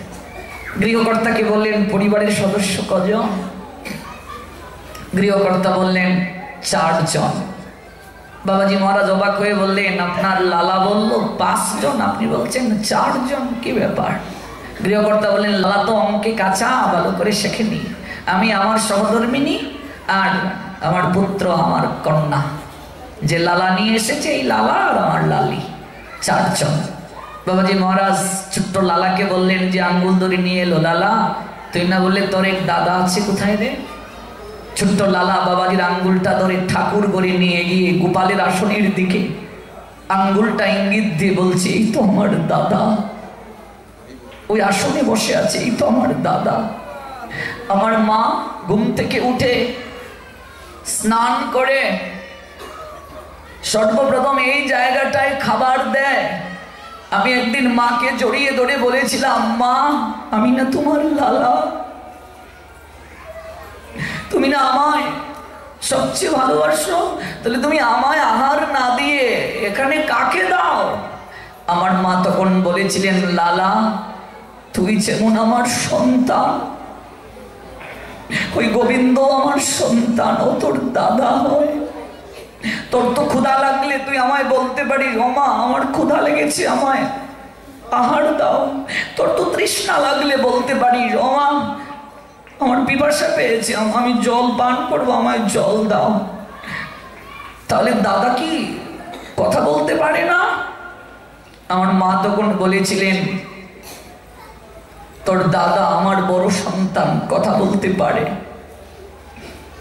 কিন্তু ও সবার সাথে কথা বলে না রে বাবা। ও যার একমাত্র তার সঙ্গে কথা বলে, প্রেমার ভক্তিতে ওর মন যে জয় করে নিতে পেরেছে, ও তার সঙ্গে কথা বলে। তোমার সঙ্গে কি দাদা একদিনও কথা বলিনি? বাবারে আমি আজ পর্যন্ত তাকে এমন করে প্রেমার ভক্তির দূরে গ্রহণ করতে পারিনি, আমি পারিনি রে বাবা। তাই তোর দাদা আমার সাথে আজও কথা বলতে পারেনি।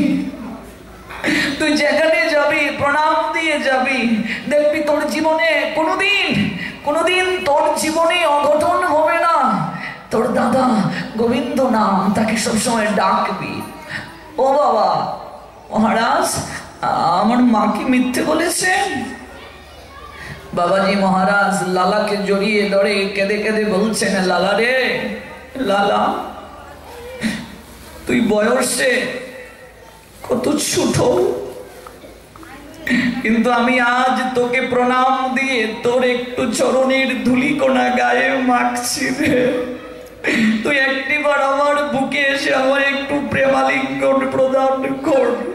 তোর বয়স কম হতে পারে, কিন্তু তুই সম্পর্ক স্থাপনে আমার থেকে অনেক দূর এগিয়ে গেছিস। তোর বয়স কম হতে পারে, কিন্তু তুই সম্পর্ক স্থাপনে আমার থেকে অনেক অনেক অনেক দূর এগিয়ে গেছিস। আমার বুকে একবার আয় লালা, আমাকে একটা প্রেমালিঙ্গন দে। তুই সম্পর্ক স্থাপনে অনেক দূর এগিয়ে গেছিস।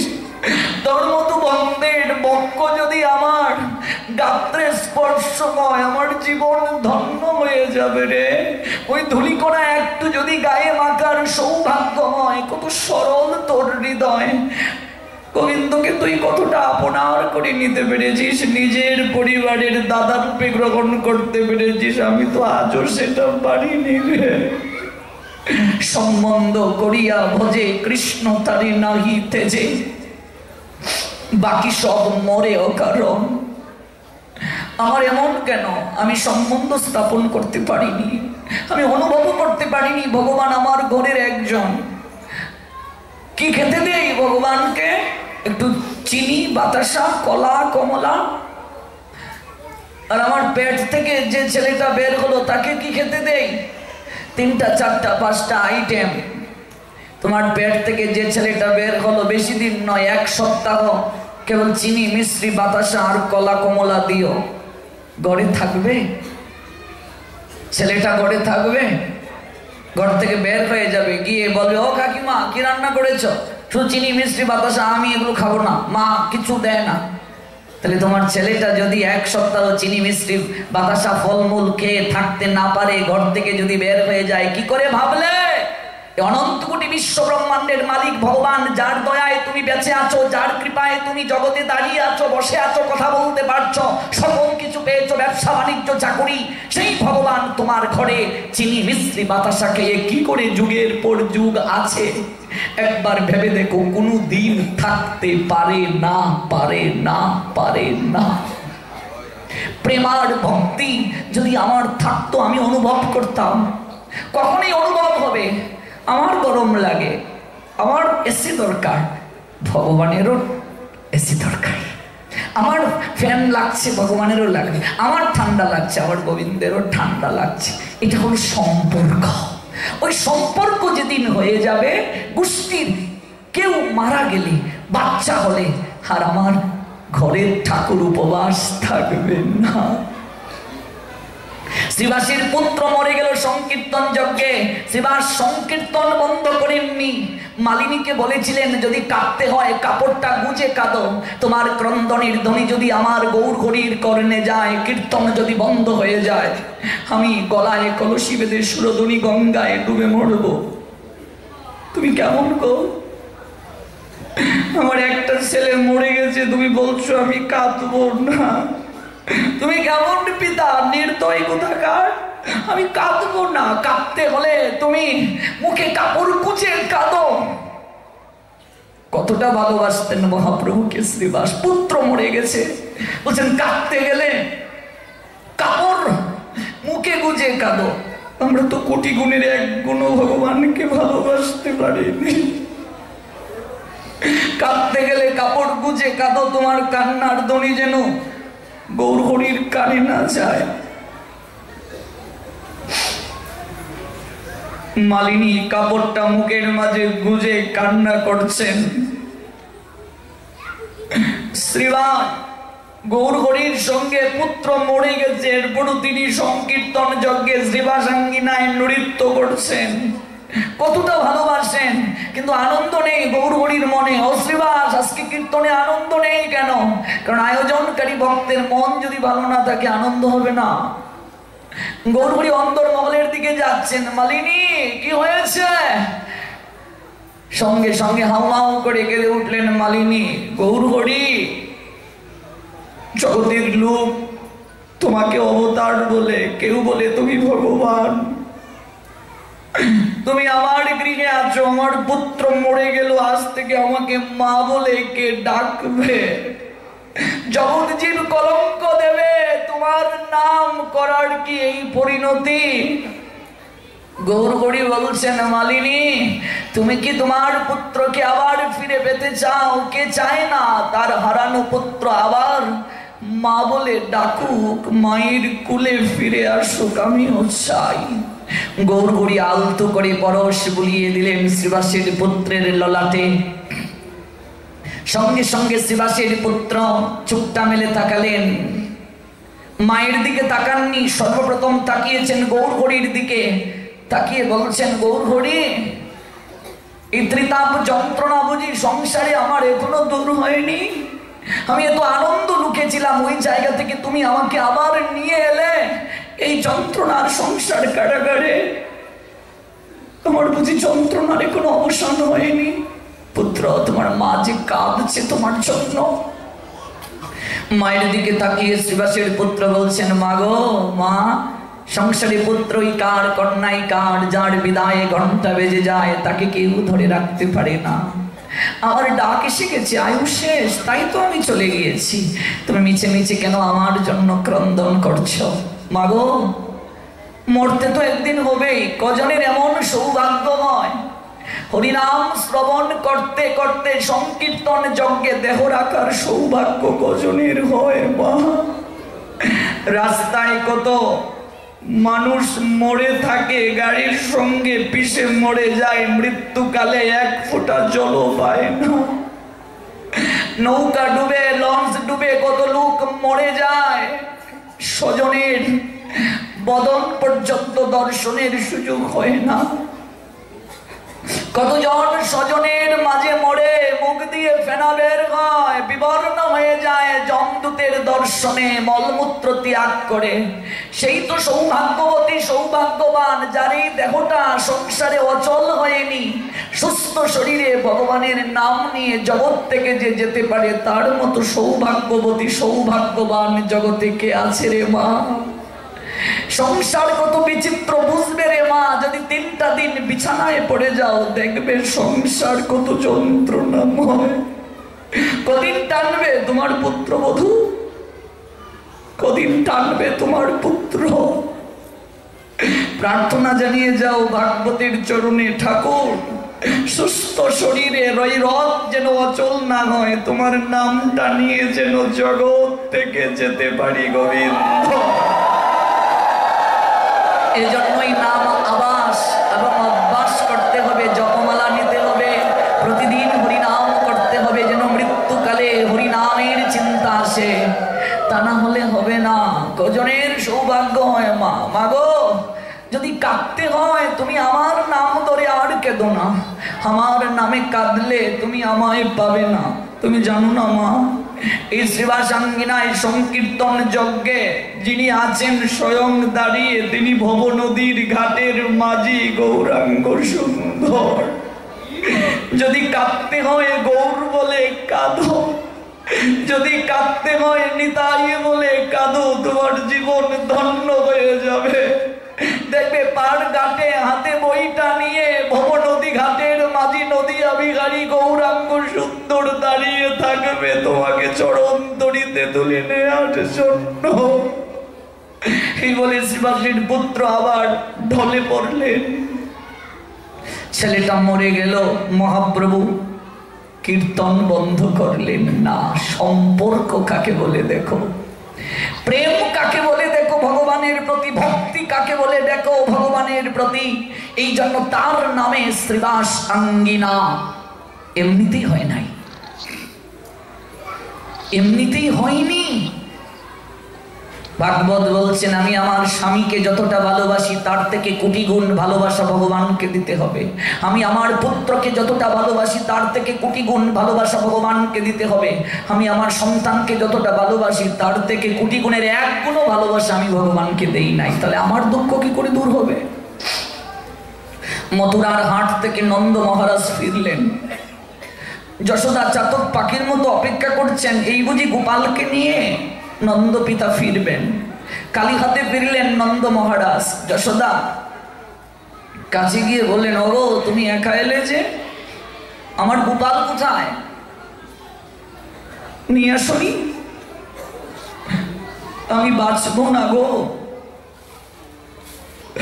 আর বুঝি মরার আগে একবার গোপালের মুখ দর্শন হবে না? ওগো তুমি একা এলে যে, শূন্য হাতে ফিরে এলে যে, গোপাল কোথায়? তুমি যদি মরে থাকতে, তোমার লাশটা যদি গৃহে আসতো, আমি আনন্দ পেতাম। যশোদা বলছেন, তোমার মৃতদেহটা যদি আসতো, আমার এত দুঃখ হতো না। আমি এত দুঃখ পাচ্ছি, তুমি একা একা এসেছো এই জন্য। যশোদাকে বুকের মাঝে নিয়ে নন্দ মহারাজ তখন কেঁদে কেঁদে বলেছিলেন, যশোদা আমি মরতে গিয়েছিলাম কিন্তু মরতে পারিনি। আমি গোপালকে আমি যখন দেখতে যাইনি, আনিনি, তখন আমি ভেবেছি কোন মুখে তোমার কাছে গিয়ে দাঁড়াবো, তাই মরতে গিয়েছিলাম যমুনার জলে। হঠাৎ আমার মনে হলো, আমি যদি মরে যাই, আমার গোপাল তো যাওয়ার আগে বলে গিয়েছিল আমি আজ যাচ্ছি, কাল ফিরে আসবো। ও যশোদা, আমি যদি মরে যাই আর আমার গোপাল যদি বৃন্দাবনে ফিরে আসে, ও বাবা বলে কাকে ডাকবে? ও আমায় না পেয়ে কাঁদতে কাঁদতে ব্রজের দুলায় লুটিয়ে পড়বে। ও যশোদা, আমি আমার দুঃখ সইতে পারি, কিন্তু আমার গোপালের দুঃখ আমি কোনোদিন সইতে পারবো না। ভালোবাসা দেখুন কাকে বলে। প্রেমময়ী রাধারানী ললিতাকে বলছেন, ও সখী রে,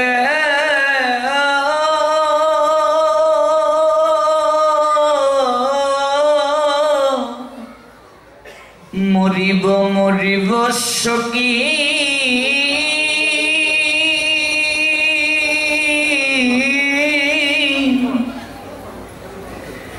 নিশ্চয় মরিব,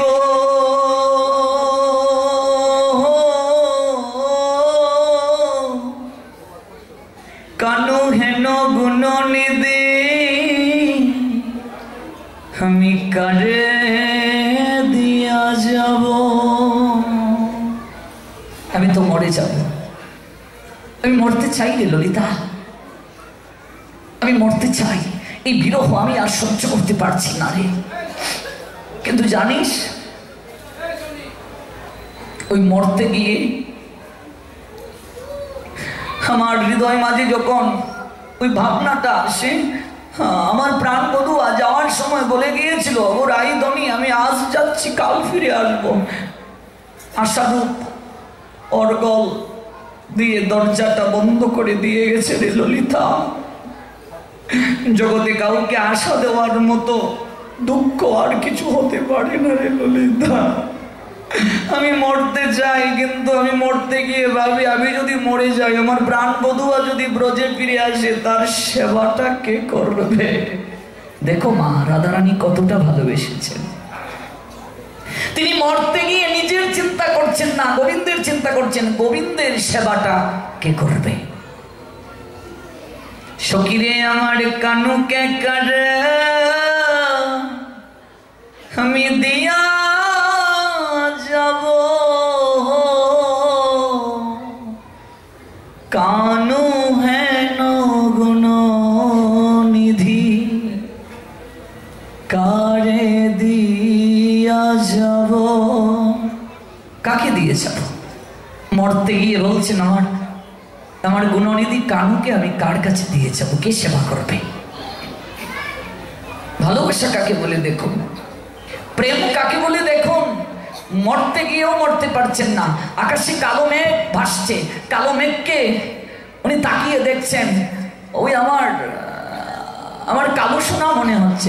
তমালকে জড়িয়ে ধরে বলছেন, ওরে তমাল, তমাল রে, তোকে দেখলে আমার প্রাণ বধুয়ার কথা মনে পড়ে। যমুনার জলকে দর্শন করে বলছে, ওরে নীল যমুনার জল, বল না, বল না, বল না, আমার প্রাণ বধুয়া কবে আসবে রে আমার কাছে। ও সখী রে,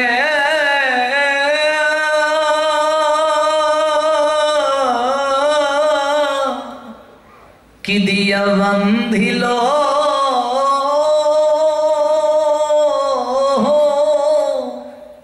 পরাণ আমার, ভাবিয়া কিছু নাহি পাই, যেদিকে নিরকি শ্যামল সুন্দর, মোহন মাধুরী দেখিতে পাই, আমি শ্যাম ছাড়া কিছু দেখি না রে। সখী রে, আমি শ্যাম ছাড়া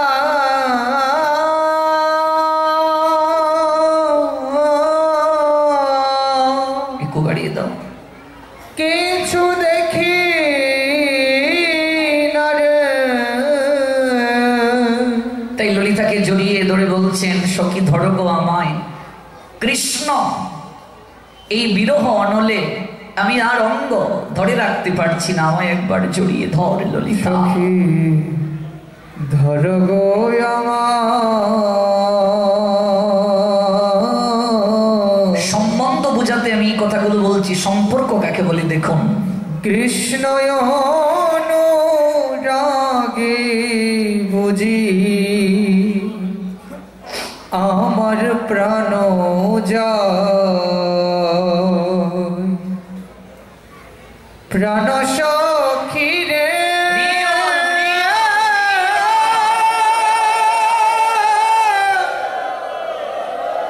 সখী রে,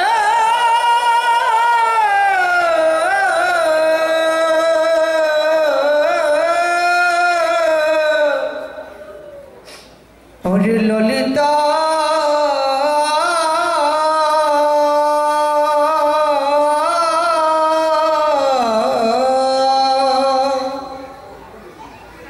প্রাণ সখী রে,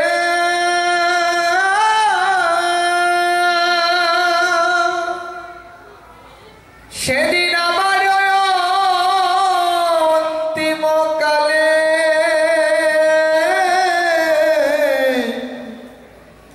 আসিও নিকটে, প্রাণ থাকিতে লয়া যায় যমুনার ঘাটে, আমার প্রাণ থাকিতে লয়া যায় যমুনার ঘাটে। সখী কৃষ্ণ নামটি লিখে দিও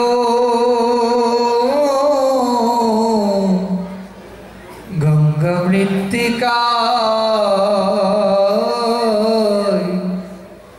নামের সহিতে যেন আমার প্রাণ যায়। সখী আমার প্রাণ যায়, সখী ধর গো আমায়। কৃষ্ণ অনুরাগে বুঝি আমার প্রাণ যায়। এই সম্বন্ধ যদি থাকে বিচার থাকবে না, সম্বন্ধটা মুখ্য।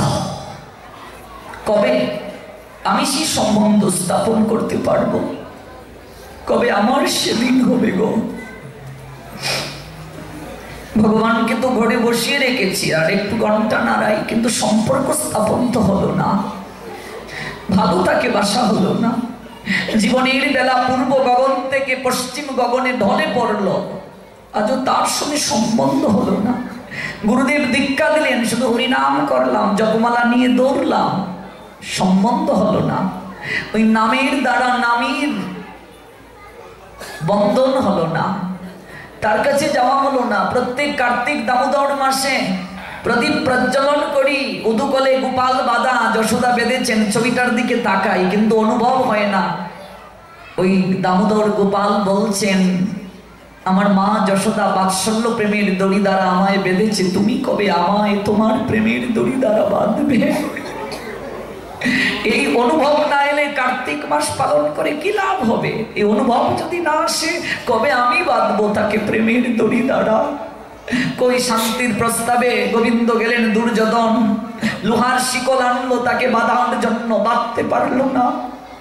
কারাগারে প্রবেশ করিয়ে তাকিয়ে দেখে দুর্যোধন নিজেই কারাগারের মাঝে, কখনো দুঃশাসন, কখনো মহামহিম বিশ্ব, কখনো বিকর্ণ। ওরে মূর্খ, তুই আমায় বন্দী করবি, সংসারটা কারাগার, আমি সবাইকে আধ্যাত্মিক, আদি ভৌতিক, আদি দৈবিক ওই তিনটা রশি দ্বারা, মায়ার রশি দ্বারা বেঁধে রাখি, তুই আমায় বাঁধবে? ওরে, আমাকে লোহার শিকল দ্বারা বাঁধা যায় না, দড়ি দ্বারা বাঁধা যায় না। আমিও বন্ধন স্বীকার করি রে দুর্যোধন। মাতা যশোদার মতো প্রেমের দড়ি দিয়েছে আমায় বন্ধন করে। আমার প্রেমময়ী শ্রীমতী রাধা রানীর প্রীতির দড়ি দ্বারা যে আমায় বন্ধন করে, আমি এই বন্ধন ছিন্ন করতে পারি না। এর নাম সম্বন্ধ। ওই সম্বন্ধ যেদিন হবে, তখন এই বিচার কমে যাবে। গোবিন্দ আমার সদস্য, আমার মনে তখন চিন্তা আসবে, আমার ঠাকুর খাইনি গো, আমার সেবা হয়নি গো, আমি আরতি এখনো দেইনি গো, আমার হয়নি, আমার ভজন হয়নি, সবাই সবকিছু পারলো, আমার হলো না, সবার কৃষ্ণ প্রেম লাভ হলো, ভক্তি লাভ হলো, আমার কিচ্ছু হলো না, আমার জীবনে কিচ্ছু প্রাপ্তি হলো না। তখন শুধু কাঁদবে, নয়নের জল কেবল প্রেমাঞ্জলি, আর কিচ্ছু না, কেবল নয়নের জল গোবিন্দ চরণে ঝরে পড়বে। ঠাকুর বলে গিয়ে আর স্থির থাকতে পারবে না, হাউমাউ করে কাঁদবে, গোবিন্দ কবে আমি তোমার হব, কবে তোমার আমি হব, কবে আমি তোমার হব, এই ভাবনা আসবে। এরই নাম সম্বন্ধ। ওই সম্বন্ধের জন্য মন নিয়ন্ত্রণ দরকার, ইন্দ্রিয় একটু নিয়ন্ত্রণ দরকার। এই জন্য সাত্বিক আহার, ওই গোষ্ঠীর কেউ মারা গেলে সাত্বিক আহার করে, ওই বাবা মারা গিয়েছে, মা মারা গিয়েছে, ব্রহ্মচর্য ব্রত পালন করছে, সাত্বিক আহার ফলমূল গ্রহণ করছে, যেন বীর্যস্খলন না হয়, এই জন্য ধরার চিহ্ন, এই জন্য নিয়মতান্ত্রিক ভাবে আলাদা শয়ন। আমরা কোন প্রসঙ্গে শ্রবণ করছি? আমরা প্রসঙ্গে শ্রবণ করছি হৃদয় চক্ষু দ্বারা ভগবান দর্শন। মায়ের তিনটা চক্ষু, বাম চক্ষু, ডান চক্ষু, আর মাঝখানে একটা চক্ষু, এটা অগ্নির প্রতীক। ওই অগ্নি দ্বারা কামনা বাসনার জঞ্জাল সব কিছু ছাই করে দেবে, ভস্ম করে দেবে। ওই হৃদয় লুচনে যেদিন দর্শন হবে, হৃদয় ডুবে যেদিন তাকে বাঁধতে পারবো, কেউ আর ফিরিয়ে নিতে পারবে না। বলে দিলেন, তুমি এসো না আমার কাছে। চিন্তামণি বললেন, এসো না, সংযম থাকবে। কোন ক্রমে শ্রাদ্ধটা করে রাত্রিবেলা পাগলের মতো হয়ে গেলেন। সর্প যেমন দংশন করার জন্য একেবারে ফুসফুস করে, কামনার বানটা এমন স্থির থাকতে পারলেন না। রাত্রিবেলা চললেন, প্রবল বৃষ্টি, ঝড় হচ্ছে, নদী পারাপার বন্ধ। ওপারে গিয়ে ডাকছেন, চিন্তা, ও চিন্তা। কে শুনবে ঝড় বৃষ্টির রাতে? ভাবলেন আমি সাঁতরে পার হয়ে যাব। নদীর কূলে যখন এসে দাঁড়ালেন, একটা মরা লাশ ভেসে আসছে। বিল্বমঙ্গল ভাবলেন, এটা মনে হয় কোনো, এটা কলা গাছ হবে। দেখো, কামনা মানুষকে কি করে, কামনা মানুষের চিন্তাকে প্রশমিত করে দেয়, বিবেককে ধ্বংস করে দেয়। ওই লাশটাকে জড়িয়ে ধরে সাঁতরে পার হয়ে গেলেন বিল্বমঙ্গল। ওই পারে গিয়ে ঝড় বৃষ্টির মধ্যরাতে চিন্তার দরজা আঘাত করছেন। চিন্তা, কণ্ঠস্বরটা খুবই পরিচিত, এ তো বিল্বমঙ্গলের কণ্ঠস্বর। আজ না তার বাবার শ্রাদ্ধের রাত, এই কি বেশ্যালয়ে এসে দরজাটা খুলে বললেন, ছি ছি ছি ঠাকুর, ছি, তুমি আজকের রাতে আমার কাছে চলে এলে, তোমার আজকে বাবার শ্রাদ্ধের রাত। আমি পতিতা হতে পারি ঠাকুর, আমি এতটা মহাপাপী হতে পারবো না, চলে যাও তুমি, তোমার মুখ আমি আর দেখতে চাই না। কি করে এলে? এটা কলা গাছ, দরে সাঁতরে পার হয়ে এলাম, তোমার সারা শরীরে তো মরা লাশের গন্ধ, কলা গাছ থেকে পেলে? মশালটা হাতে নিয়ে চিন্তা গিয়ে দেখবেন একটা লাশ দরে সাঁতরে পার হয়ে এসেছেন। ছি, কুকুরের মতো তুমি, শৃগালের মতো তুমি, শকুনের মতো তুমি, এই রক্তে মাংসে গড়া দেহটার প্রতি তোমার এত আকর্ষণ? ওরে মূর্খ, তুই আমাকে যতটা ভালোবাসিস, আমার প্রতি তোর যতটা আকর্ষণ, তার কিঞ্চিত আকর্ষণ যদি শ্যাম সুন্দর গোবিন্দের প্রতি তোর থাকতো রে। ওরে তুই আমাকে যতটা ভালোবাসিস, তোর বাপের শ্রাদ্ধের রাতের দিন তুই চলে এসেছিস মরা লাশকে জড়িয়ে ধরে সাঁতরে পার হয়ে চলে এসেছিস রে। ওরে কুলাঙ্গার, যদি আমার থেকে কিঞ্চিত ভালোবাসা শ্যাম সুন্দর তুই গোবিন্দকে দিতে পারতে, এতদিন তোর গোবিন্দ দর্শন হয়ে যেত রে। দূর হ, দূর হ, তোর মুখ আমি কোনোদিন আর দেখতে চাই না, দূর হয়ে যা। চিন্তা, আমি ভেবেছিলাম তুমি আমায় সাদরে গ্রহণ করবে, তুমি কত ভালোবাসো গো। এ তো রাতে চলে এলে, ঝড়ের রাতে তুমি আমাকে শকুন বললে, শৃগাল বললে, কুলাঙ্গার বললে। চিন্তা, আমি এই বেশ্যালয়ে ছেড়ে চলে যাচ্ছি, তোমাকে আমি কথা দিয়ে যাচ্ছি, আজ থেকে যদি কাউকে ভালোবাসতে হয় আমি শ্যাম সুন্দর গোবিন্দ ছাড়া আর কাউকে ভালোবাসবো না, আমি আর কাউকে ভালোবাসবো না। ও চিন্তা, যাওয়ার আগে আমি তোমায় একটা প্রণাম দিয়ে যাই, তুমি আমার চেতনা জাগরণ করে দিলে, শিক্ষা গুরুর নিয়ায় আমি তোমায় প্রণাম দিয়ে যাই। এই বিল্লমঙ্গল পরবর্তীতে সোমগিরির কাছ থেকে দীক্ষা নিয়ে মধুময় শ্রী বৃন্দাবনের দিকে যাত্রা করলেন এবং প্রতিমধ্যে এক ললনা সিক্ত বসনে গৃহে যাচ্ছেন। ওই ললনার দিকে তাকিয়ে তার কাম জাগ্রত হয়ে গিয়েছিল। ওই ভেতরে প্রবেশ করলেন, সাধু জ্ঞানে তাকে সেবা দিল। তখন তার মাঝে আবার অনুশোচনা হলো, ছি ছি ছি, আমি না বৃন্দাবনের পথে যাচ্ছি সব হারিয়ে, আবার আমার এই চিন্তা, আমার চোখ এখনো শুদ্ধ হয় নাই। ওই মা যখন দক্ষিণা দিতে গেলেন, দক্ষিণা ছাড়া তো সব নিষ্ফল, দক্ষিণা দিতে গেলেন, তখন বললেন, মা ওই অর্থ আমি দক্ষিণা নেব না, তুমি যে চুল শৃঙ্গার করেছো দুটা ক্লিপ দিয়ে, কাটা দিয়ে, ওই দুটা ক্লিপ আমায় দক্ষিণা দাও। মা বলেন, এই ক্লিপ দিয়ে কি করবে বাবা, এটাই আমাকে দক্ষিণা দাও। ওই দুটো ক্লিপ মা খুলে দিলেন, ওই দুটা ক্লিপ দিয়ে বিল্লমঙ্গল চোখের মাঝে আঘাত করে চোখ দুটিকে অন্ধ করে দিয়ে দিলেন। এই চোখ আমার শুদ্ধ হয়নি। মা অবাক হয়ে বললেন, কি করলে বাবা, কি করলে? ও মা, এ কথা তোমার জানার আবশ্যকতা নেই, আমার চোখ শুদ্ধ হয়নি। ওই লাঠিতে ভর দিয়ে বিল্লমঙ্গল যাচ্ছেন। আমি খুব সংক্ষেপে কথাটা বলছি, সময় আমাকে বারবার তাড়া দিচ্ছে। কাঁপতে কাঁপতে তখন তিনি শ্যাম সুন্দরকে ডাকছেন। শ্যাম সুন্দর ভগবান স্বয়ং এসে বিল্লমঙ্গলের লাঠিটা ধরেছিল, চোখ তো নেই। মা যে ত্রিনয়নী, চোখ তো নেই। কে? কতজন আমার এই যষ্টি ধরে, কিন্তু এই স্পর্শটা তো আমার সাধারণ মানুষের স্পর্শ মনে হচ্ছে না। তুমি কে? আমার মন বলছে তুমি আমার শ্যাম সুন্দর গোবিন্দ। তুমি তো চোখে দেখো না, চিনলে কি করে? বিল্লমঙ্গল বলেছিল, তোমাকে চিনতে হলে চোখ হয় প্রয়োজন হয় না, হৃদয় চক্ষু দ্বারা আমি তোমায় দর্শন করেছি। এই চর্ম চক্ষু দ্বারা ভগবান দর্শন হয় না, হৃদয় চক্ষু দ্বারা ভগবানকে দর্শন করতে হয়। এই জন্য সাধক যখন প্রার্থনায় বসে চোখটা বন্ধ করে প্রার্থনা করে, আর আমরা যখন প্রার্থনায় বসি তখন সারাদিন কি খেলাম, কার সঙ্গে কি কথাবার্তা বললাম, কি ব্যবসা হলো, দেখবেন 5 মিনিট আন্নিকে যখন বসি গুরুমন্ত্র ধ্যান করতে, কত বাজে চিন্তা, কত বাজে ভাবনা আমার ভেতরে এসে প্রবেশ করে। জানি না আপনাদের মাঝে আসে কিনা, আপনারা হয়তো উর্ধে চলে গেছেন, আমার মাঝে আসে। আর কি, একটু হরিনামের জপমালা নিয়ে বসলে ঘুম এসে যায়, ভাগবতে আসলে ঘুম এসে যায়, কত চিন্তা ভাবনা আসে। তার মানে বুঝতে হবে কি, লুজ কানেকশন। আগে বিটিভি দেখতাম না, যখন ঝিরঝির হতো অ্যান্টিনার, তখন আমরা নাড়াতাম, অ্যান্টিনা নাড়তে নাড়তে দেখবে তখন কি আসে, ছবিটা ভালো আসে। আর যখন ঝিরঝির করে বুঝবে লুজ কানেকশন আছে, কোথাও একটা গন্ডগোল আছে।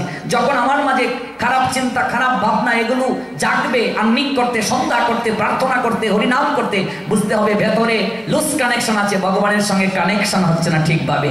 এই জন্য ওই কি করতে হবে, ফিল্টার করতে হবে, নামের মাধ্যমে, ভজনের মাধ্যমে ফিল্টারকরণ করতে হবে। ফিল্টারকরণ করার পরই শুদ্ধ হবে। ওই হৃদয় দর্পণ যেদিন নির্মল হবে, পবিত্র হবে, ওই হৃদয়ে দর্পণে একদিন চোখটা বন্ধ করার সঙ্গে সঙ্গে সঙ্গে এই হৃদয়ে দর্পণে বংশীধারী গোবিন্দের দর্শন হবে। গৌর সীতানাথ প্রীতি প্রেমানন্দে হরি বল। আমরা আর দীর্ঘায়িত করতে পারছি না, আজ যেখানে শেষ করছি, আগামীকাল ওইখান থেকে শ্রবণ করবো। বাকি 2 দিনের মাঝে আমি অবশ্যই মা কালীর প্রত্যেকটা দেহের মাঝে যে বিভিন্ন উপকরণ আছে এগুলো আমি জানিয়ে যাব 2 দিনে। মায়ের কোমরে হাতের বেষ্টনী কেন, হ্যাঁ, এই চুল এলুকেশি লম্বা কেন, হ্যাঁ, এই জিহ্বার তাৎপর্য কি, এই সেগুলো আমরা বাকি 2 দিনে ভাগবত তথা বিভিন্ন গ্রন্থরাদির আলোকে জানবো। গতকাল যারা শীত পাননি, নিত্যকর্মের শীত আমাদের কাছে বলেছিলেন, আপনারা গ্রহণ করতে পারবেন। আর পেঁচানো তুলসীর মালা, খুব সুন্দর মালা আছে, এই যে আমার গলাতেও আছে, কালকে আমাদেরকে বলেছিলেন অনেকে, আপনারা গ্রহণ করতে পারবেন। আর